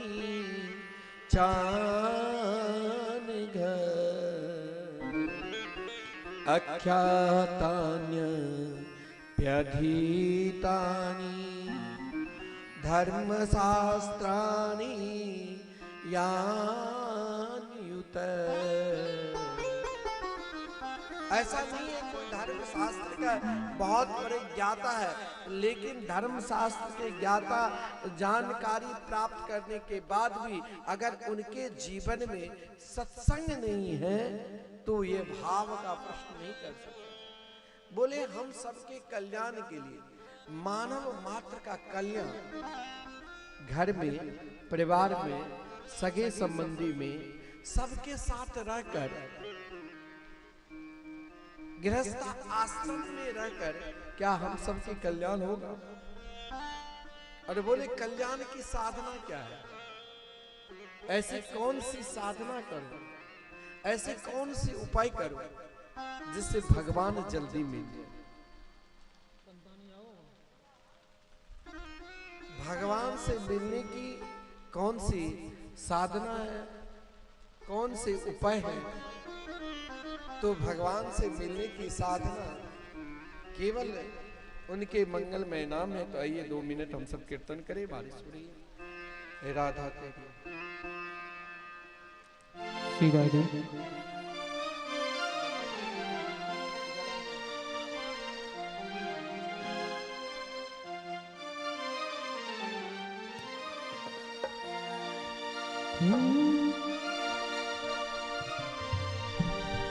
हे राधा तेरी माला, गोपाल तेरी माला, हे राधा तेरी माला, गोपाल तेरी माला, है कहाँ जाके ओ कहाँ जाके, कहाँ जाके छुपा चित चोर, हे राधा तेरी माला जपे, कहाँ जाके छुपा चित चोर, राधा तेरी माला जपे, ओ कहाँ जाके, वो कहाँ जाके छुपा चित चोर, राधा तेरी माला जपे, हे राधा तेरी माला, गोपाल तेरी माला, राधा तेरी माला, गोपाल तेरी माला, हे राधा तेरी माला, गोपाल तेरी माला, राधा तेरी माला, गोपाल तेरी माला, हाय कहाँ जाके ओ कहाँ जाके, कहाँ जाके छुपा चित चोर, के राधा तेरी माला जपे, कहाँ जाके छुपा चित चोर, राधा तेरी माला जपे।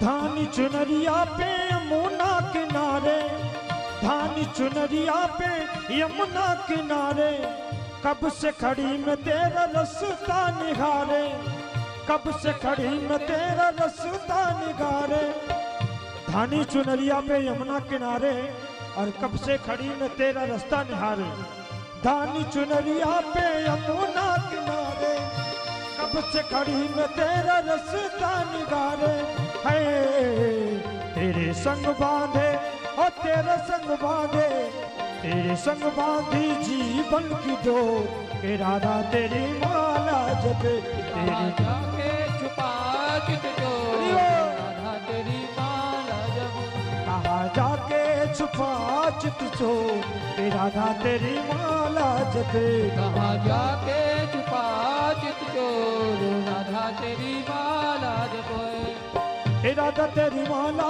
गोपाल तेरी माला, राधा तेरी माला, गोपाल तेरी माला, कहाँ जाके हो कहाँ जाके, कहाँ जाके छुपा चित चोर, के राधा तेरी माला जपे, कहाँ जाके छुपा चित चोर, के राधा तेरी माला जपे, कहाँ जाके छुपा चित चोर, के राधा तेरी माला जपे।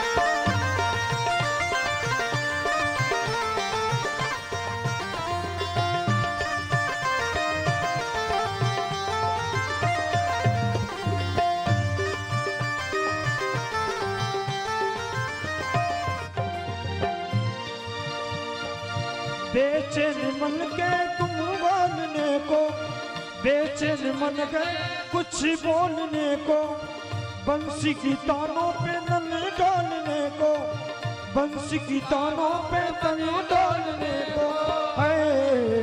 जैसे मधुबन में, ओ जैसे मधुबन में, जैसे मधुबन में नाचे है मोर के राधा तेरी माला जैसे मधुबन में नाचे है मोर के राधा तेरी माला।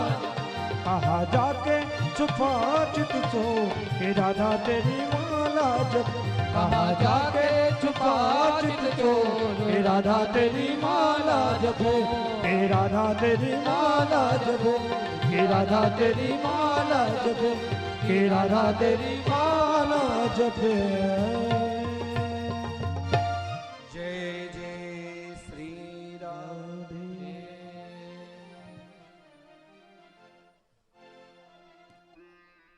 श्रीमान सोनक जी के द्वारा जो प्रश्न है कि जीवन की ऐसी कौन सी साधना करूं, क्या करूं जिससे भगवान जल्दी मिल जाए। आदरणीय श्रीमान सूत जी ने अपने गुरुदेव का ध्यान करते हुए जब उत्तर दिया, देखिए जीवन में दो प्रकार की पूजा होती है। हम सब दो प्रकार के पूजा भगवान के करते हैं। एक पूजा इच्छा लेकर करते हैं और एक पूजा बिना इच्छा लेकर करते हैं। लेकिन यहां पर जो इच्छा लेकर पूजा उसमें कामना होती है, और जो बिना इच्छा लेकर पूजा, जैसे कोई व्यक्ति है वो मानो किसी बहुत बड़े सेठ को वर्षों से उनकी सेवा कर रहा है। सेठ की इच्छा हुई कि इसके लिए बहुत बड़ा कोई महल बनाकर दे दो, गाड़ी घोड़ा, ताकि ये वर्षों से सेवा कर रहे हैं, ताकि इनको मेरे बराबर आदर मिले। लेकिन सोचा क्यों ना इन्हीं से पूछूं कि मुझसे कुछ मांग लो। तो सेठ के पास उनके नौकर ने कहा कि आप यदि देना चाहते हो तो एक टोकरी भूसी दे दो भैंस के लिए। सेठ ने कहा मैं इसको बहुत कुछ देना चाहता था, लेकिन इसने हमसे मांगा तो मांगा था। तो जीवन की पूजा पद्धति भी दो प्रकार की होती है। भगवान की पूजा हम करते हैं, एक पूजा में कामना हो, और यहां पर सूत जी ने जो बात कही कि संपूर्ण प्राणी मात्र के लिए, मानव मात्र के कल्याण दो जगह बहुत विशिष्ट है। एक पूजा करो, लेकिन वो कैसे?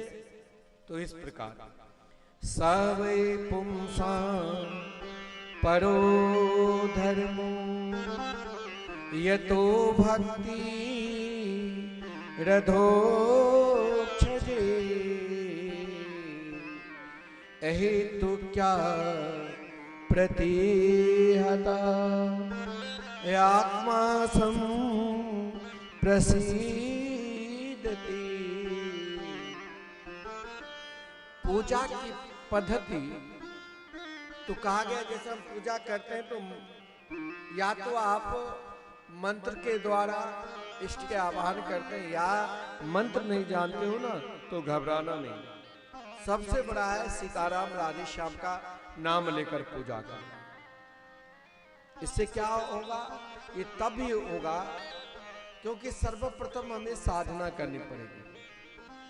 एक पूजा है जो हम अपने मन मर्जी से करते हैं।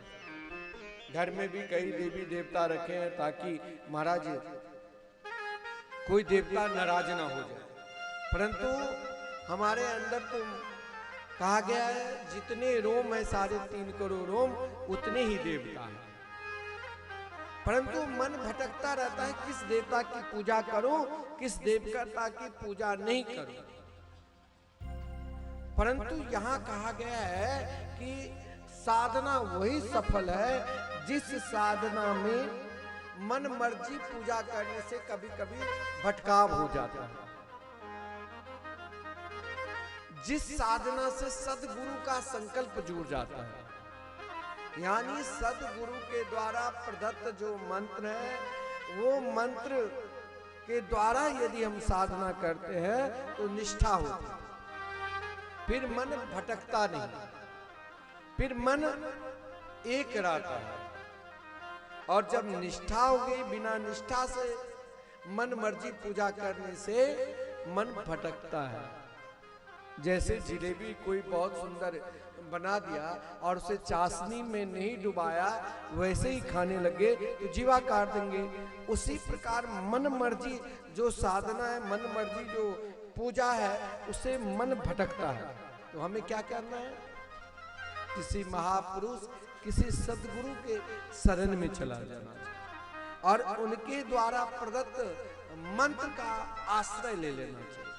क्योंकि सदगुरु के द्वारा जो प्रदत्त मंत्र है, ना जाने वो करोड़ों अरबों असंख्य महापुरुषों के द्वारा वो मंत्र जाप हो चुके हैं, वो अपने आप में सिद्ध होता है। लेकिन सा वै पुंसाम परो धर्मो यतो भक्ति रधोक्षजे। फिर क्या होगा? सदगुरु के द्वारा जो प्रदत्त मंत्र से हम भगवान की उपासना करेंगे तो फिर उसमें मन में भटकाव नहीं होगा, फिर मन एक जगह रहेगा, फिर वहां कामना नहीं रहेगी। कामना की पूर्ति तो मैंने कहा कि अपने आप मिलने लगे, उसमें केवल एक ही भाव रखना पड़ेगा, निष्ठा। यही तुक्या प्रतिहता या आत्मा संप्रसिद्धति, उसमें एकमात्र निष्ठा। जैसे वृक्ष है ना, और वृक्ष के में फल है, पुष्प है, डालियां हैं, पत्ते हैं, लेकिन एक वृक्ष के आश्रय से जल में पानी डालते हैं तो हजारों डालियां, लाखों फल पुष्प होते हैं। उसी प्रकार एक निष्ठ रो जीवन में यथा तरोल मूल निषेचनेन तृप्यन्ति तत् स्कंद मुजोपसाका। एक निष्ठ जिसमें आपका निष्ठा भगवान के नाम में, जिस नाम में, क्योंकि भगवान के 24 अवतारों में अलग अलग निष्ठा बताई गई। भगवान के 24 अवतार है और भक्तमाल में भी 24 अवतारों का भाव दिया गया है। 24 रूप लीला रुचिर श्री अग्रदास उर पद धरो, जय जय भीम बड़ा कमठ नरहरि बली वामन। परशुराम रघुवीर कृष्ण कीर्ति जग पावन, बुद्ध कल की अरु व्यास पृथु हरिहंस मंतर। यज्ञ ऋषभ है ग्रीव धुरवर देम धन्वंतर। बद्रीपति दत्त कपिल देव सनकादिक करुणा करो। 24 रूप लीला रुचिर श्री अग्रदास उर पद धरो। महापुरुष ने एक ही सिद्धांत पर यथा तरोल मूल निषेचनेन तृप्यन्ति तत् स्कंद मुजोपसाखा। महापुरुष का एक ही सिद्धांत है, भगवान के 24 अवतारों में जिस भाव में आपका मन तटस्थ हो जाए उस भाव को अपनाओ। लेकिन इस भाव में भी कहा गया है इस कलयुग में कि श्री राम कृष्ण अवतार नहीं, वो अवतारी है। एते चांस कला पुंसः कृष्णस्तु भगवान स्वयं। इस कलयुग में सबसे अधिक जल्दी भगवान श्री राम कृष्ण प्रसन्न हो जाते हैं, क्योंकि जिनके नित्य उपासना भगवान भोलेनाथ करते हैं, क्योंकि वो समस्त अवतारों के अवतारी, समस्त शेषों की शेषी, समस्त बिहू के बिहू, समस्त अंगों की अंगी एकमात्र भगवान श्री राम कृष्ण।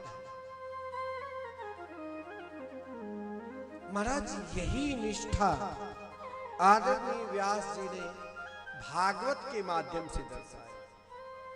भागवत एक जीवन की विश्वास है, भागवत एक जीवन का संबंध है और भागवत एक जीवन का समर्पित है। ये कैसा है? ये व्यास जी चाहे संपूर्ण भाग पुराणों की रचना की, वेद को 4 भाग में क्या ऋग्वेद, सामवेद, यजुर्वेद, अथर्ववेद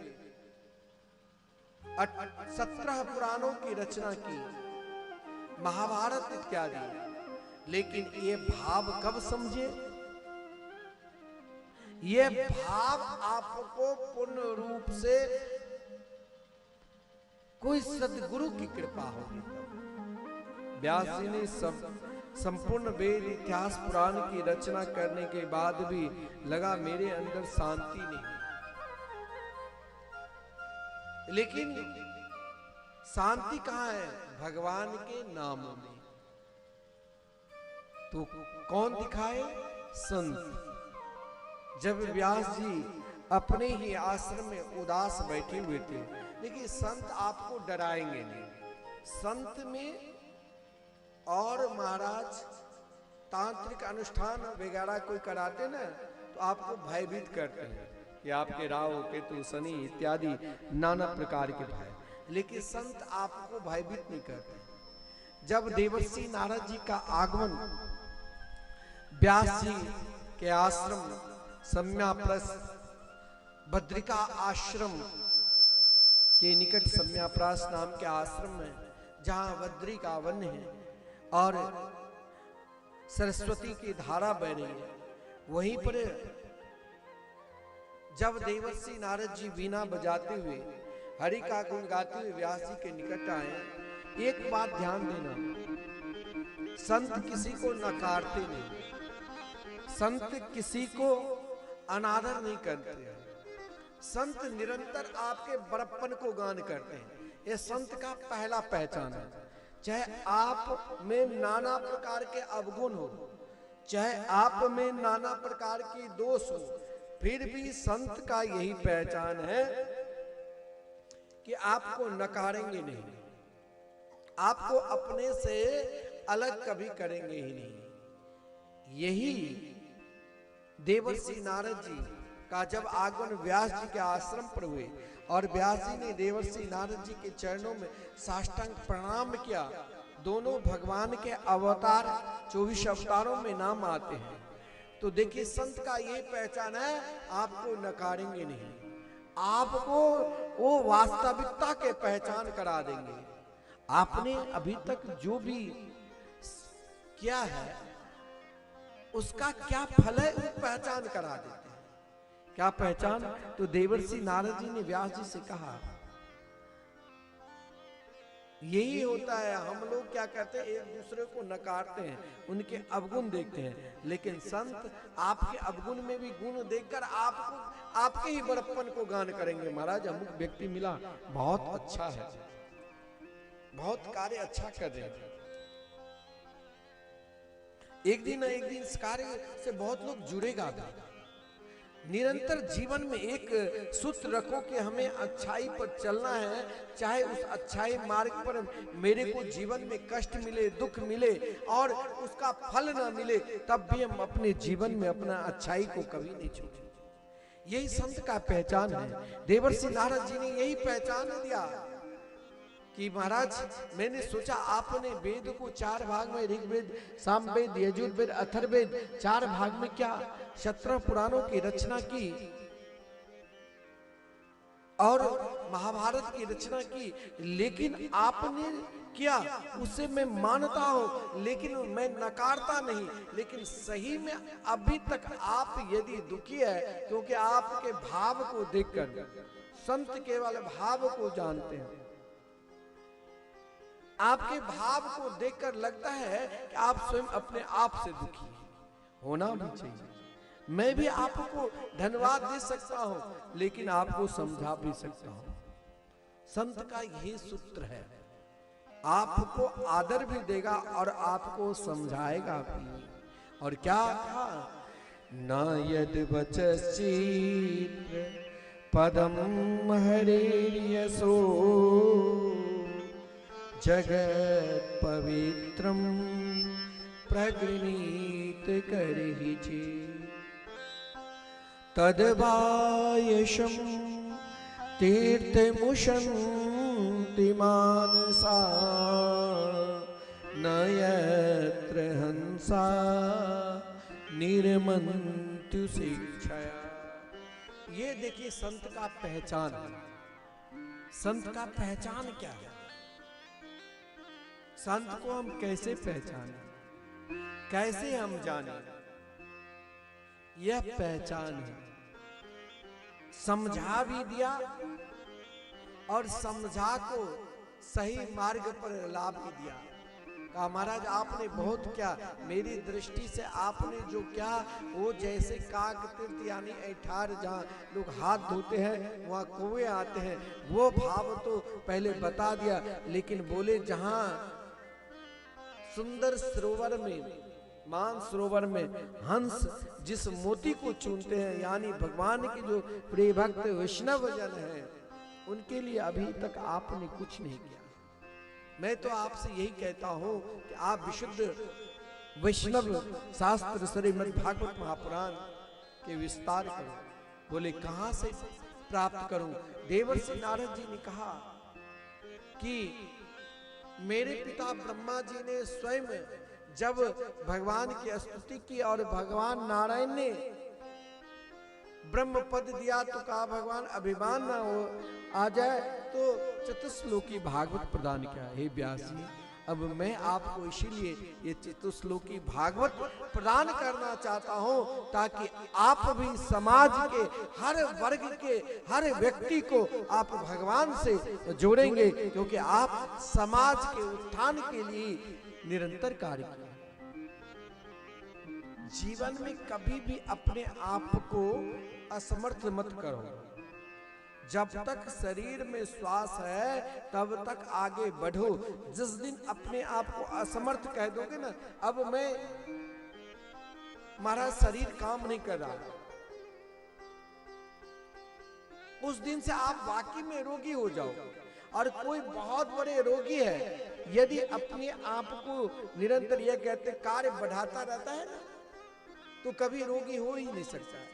हमारे पूज्य गुरुदेव 95 वर्ष के हो चुके हैं, फिर भी वो कभी महाराज अपने आप को शरीर अस्वस्थ रहने पर भी नित्य नई नई योजना बनाते।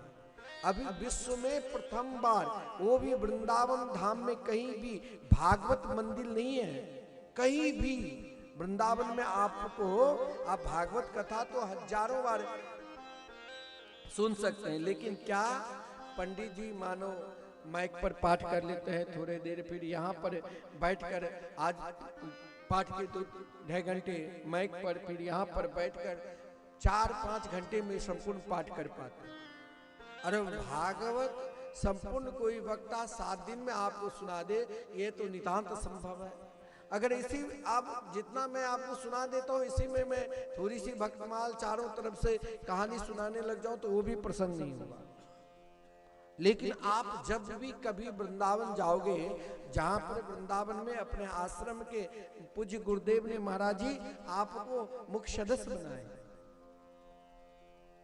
और वृंदावन धाम में प्रथम बार परिक्रमा मार्ग में जहां पर 33 वर्षों से संकीर्तन चल रहे हैं, वहीं पर आपको 10 मार्च के सब आना। पूज्य महाराज जी भी जाएंगे देरूपधाम से आपके, तो महाराज श्री बिल्कुल हृदय से एक जो प्रेम होता है, ऐसा कोई दिन नहीं होंगे जो आपका याद नहीं करते। तो वहां पर सभी के लिए सारी व्यवस्था रहेगी निःशुल्क। हजारों लोग आवे। 10 मार्च के जहां उद्घाटन होगा वहां देखिए, आज भी गुरुदेव ने, मैंने कहा आप इतने वर्षों के 95 वर्षों के व्यक्ति क्या कोई कार्य कर सकता है? अरे वो तो 4 पाई पर पड़े रहेंगे, फिर भी महाराज आज भी कथा प्रवचन करते हैं। आप लोग सुने होंगे यहीं पर राधा कृष्ण मंदिर में काफी भीड़ रहती थी। और यहाँ तो 2.5-3 घंटे 4 घंटे में हम थक जाते, वहां तो हमारा 8-8 10-10 घंटे 11-11 घंटे तक कथा होती थी। लेकिन वहां की श्रोता कोई संगीत वगैरह कुछ नहीं, एक निष्ठा से श्रवण करते थे। लेकिन वृंदावन धाम में भागवत मंदिर, भगवान के अनेक रूप, 18,000 श्लोक एक साथ यदि आप कहीं दर्शन करोगे तो मिथिला कुंज के प्रांगण में, जहां पर भागवत मंदिर दिव्य और भव्य बन रहे हैं। मैंने महाराज से कहा कि महाराज जी, आप धेरुक धाम से ब्रज 84 कोस की परिक्रमा निकाली और संपूर्ण YouTube चैनल के माध्यम से मैं संपूर्ण मिथिलावासी को आप धेरुक धाम में श्री महंत राम ललित दास जी महाराज से जरूर संपर्क करिए। मैंने कहा कि आप एक बार ब्रज 84 कोस की परिक्रमा लोग पैदल करें, वाहन से तो हमारे आश्रम से हर महीने निकलते रहते हैं, लेकिन जो पैदल में यात्रा होगी, एक एक जगह भगवान के जहां जहां लीला स्थली है वो दर्शन होंगे। हम लोग भी पूर्ण रूप से सहयोगी रहेंगे, क्योंकि महाराज जी में इतनी सहजता है ना, बहुत सहजता है। जो महापुरुष में सहजता होनी चाहिए, प्रेरणा देना पड़ता है। एक समाज की जब तक आप प्रेरणा नहीं दोगे, समाज को जब तक आप आगे नहीं बढ़ाओगे, तो समाज कैसे बढ़ेंगे? क्योंकि भागवत के लिए मुझे गुरुदेव ने कहा कि आप हम तो कहीं जा नहीं सकते हैं और मेरे प्रवृत्ति नहीं है कि मैं गांव-गांव चंदा करूं, मैं वैसे मेरे भाव नहीं जागृत होता है। लेकिन आपके आश्रम में आज वो मंदिर 10 करोड़ के मंदिर बने, वैसे तो एक मंदिर है बड़ा विशाल सप्त मंदिर, लेकिन भागवत मंदिर और व्यवस्था हो रही है। 10 मार्च के उद्घाटन होगा। भारतवर्ष के अनेक संत आएंगे। संत आपको केवल प्रेरणा देते, संत आपको समझाते हैं, जैसे देवर्षि नारद जी ने व्यास जी को समझाया कि इस चतुश्लोकी भागवत को आप 18,000 मंत्रों के द्वारा आप इनके विस्तार करिए। व्यास जी ने कहा, मैं वयोवृद्ध हो चुका। ये एक जीवन की निष्फलता है जो हम अपने आप को कहते हैं कि अब मेरे शरीर काम नहीं कर रहा है, अब मैं क्या करूं। ये जीवन की निष्फलता है। जब तक आपके अंदर श्वास चल रहा है, निरंतर आगे बढ़ो। व्यास जी ज्यों ही अपने आप को निष्फलता दिखाने लगे, कहा ऐसा मत करो, विश्वास दिलाओ अपने आप को। आपको अपने जीवन में आप भजन करते हो ना, भजन से आपका जीवन में कुछ परिवर्तन हो रहा है, तो आप दूसरे को भी प्रेरणा दे सकते हो।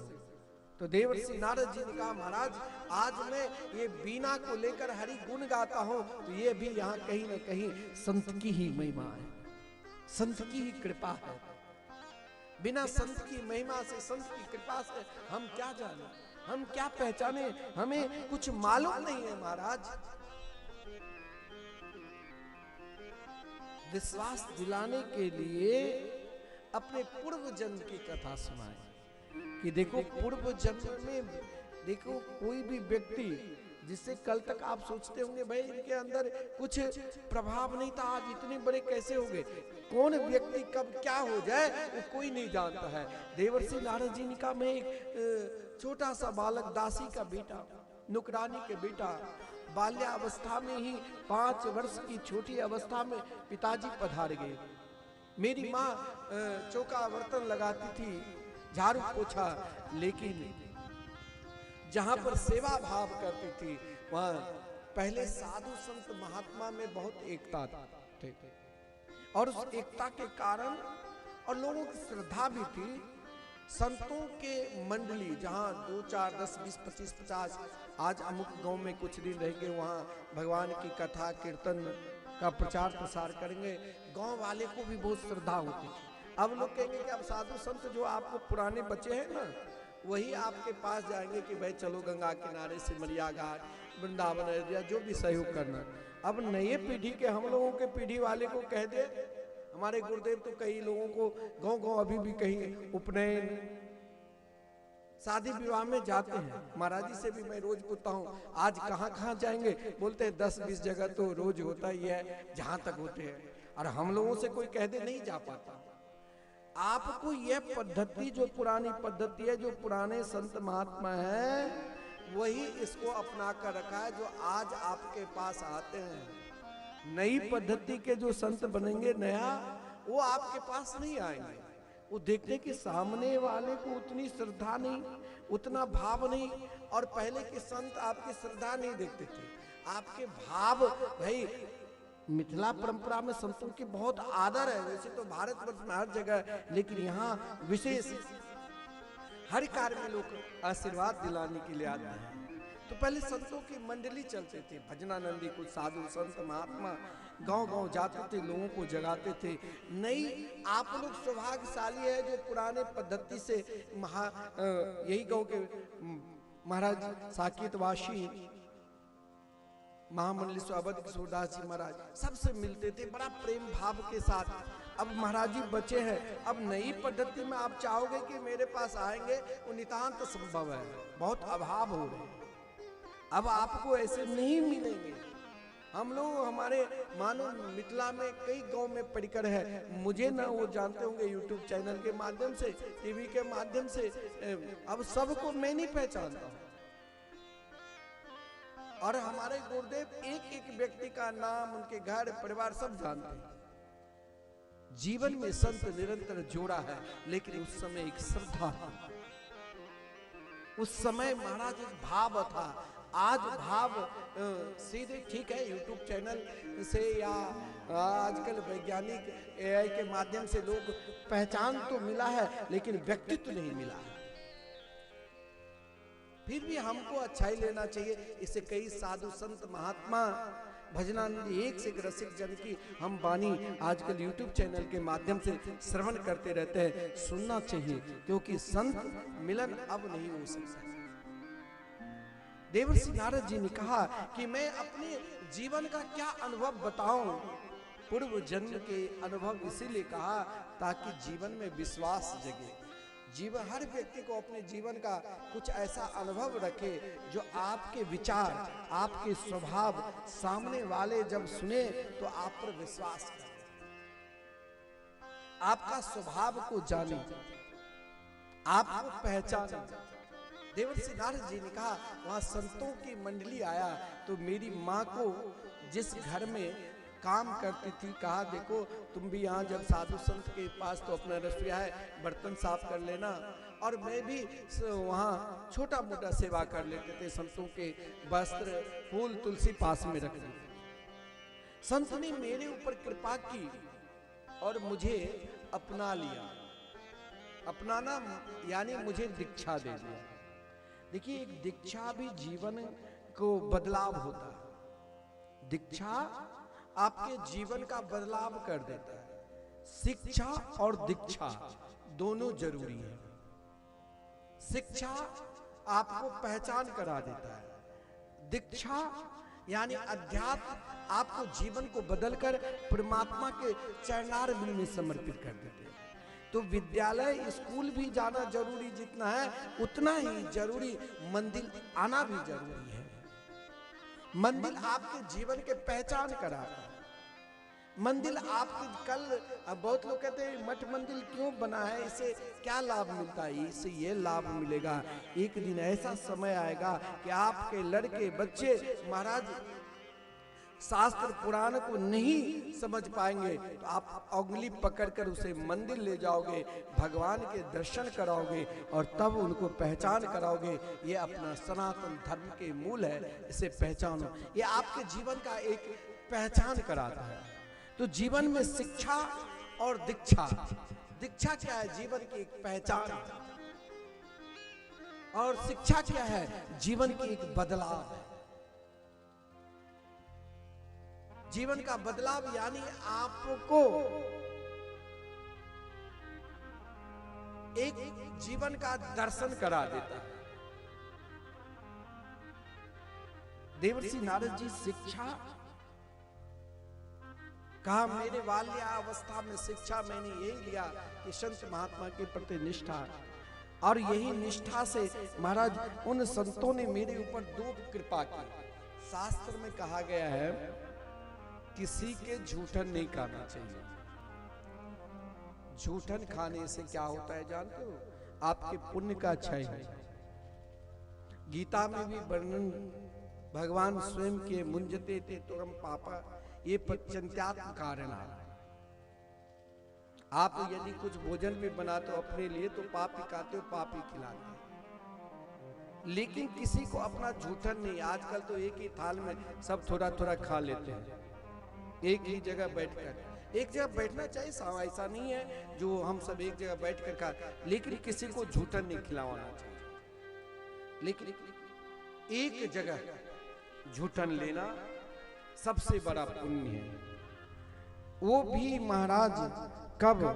जब उनका अनुमोदन रहे साधु संत महात्मा सदगुरु देव के।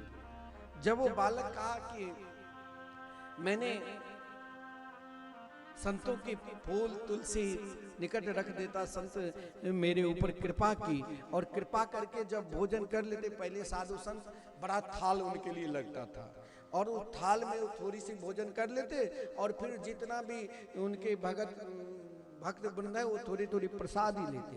उन प्रसाद वो महाप्रसाद है भगवान के। जैसे आप भोग लगाते हैं ना, वैसे संतों के कहा गया है संत पद जल, संत के चरणारविंद के जल, उनके उच्छिष्ट, यानी श्रीमद् भागवत महापुराण में लिखा है उच्छिष्ट लेपान अनुमोदित द्विजा। संत जब आदेश दे तो खा लेने से हमारा संपूर्ण पाप नष्ट हो जाते हैं।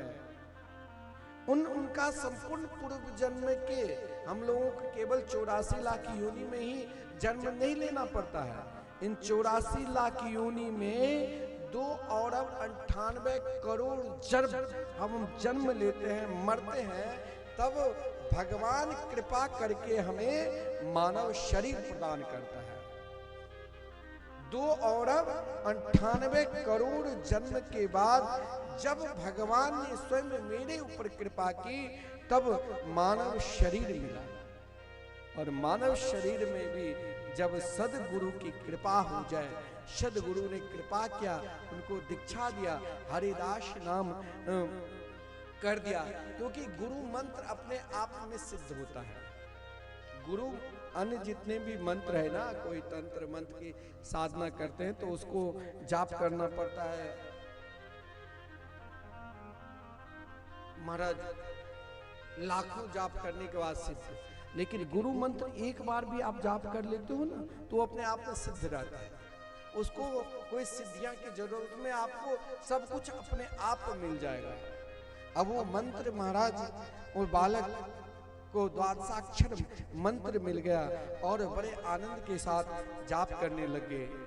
प्रभाव ये हुआ कि उनका मन भगवान के प्रति लगने लगे, निरंतर भगवान को पुकारते थे कि हे प्रभु, ये प्रेम सदा भरपूर, निरंतर आपके चरणार बिंद में निरंतर लगे रहे। हे प्रभु, मेरा प्रेम कभी भी संतों से अलग न हो, आपसे अलग न हो, और नाम का जाप करते थे। नमो भगवते तुभ्यं वासुदेवाय धीमहि प्रद्युम्नाय निरोधाय नमः संकर्षणाय च। देखिए, सदगुरु के मंत्र एक बार प्राप्त कर लो तो कभी त्यागना नहीं। अब ये नहीं जो हम अपने नानी नाना दादी इन मिथिला परंपरा में है जो लेना चाहिए, लेकिन उनके बाद भी वैष्णव संत महापुरुष से परंपरागत जो आचार्य परंपरागत है वहां वैष्णवी दीक्षा एक दिन लेना चाहिए। इससे क्या होता है? पुनर्जन्म, यानी नई जन्म मिलेगा। एक कथा आती है भक्तमाल में।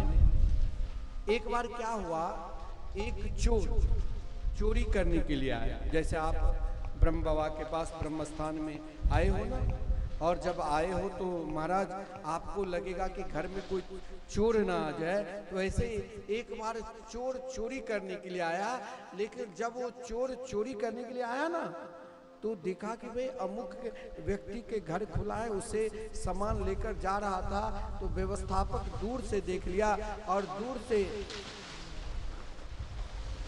अरे बाप रे, भजन गाओ। गोविंदे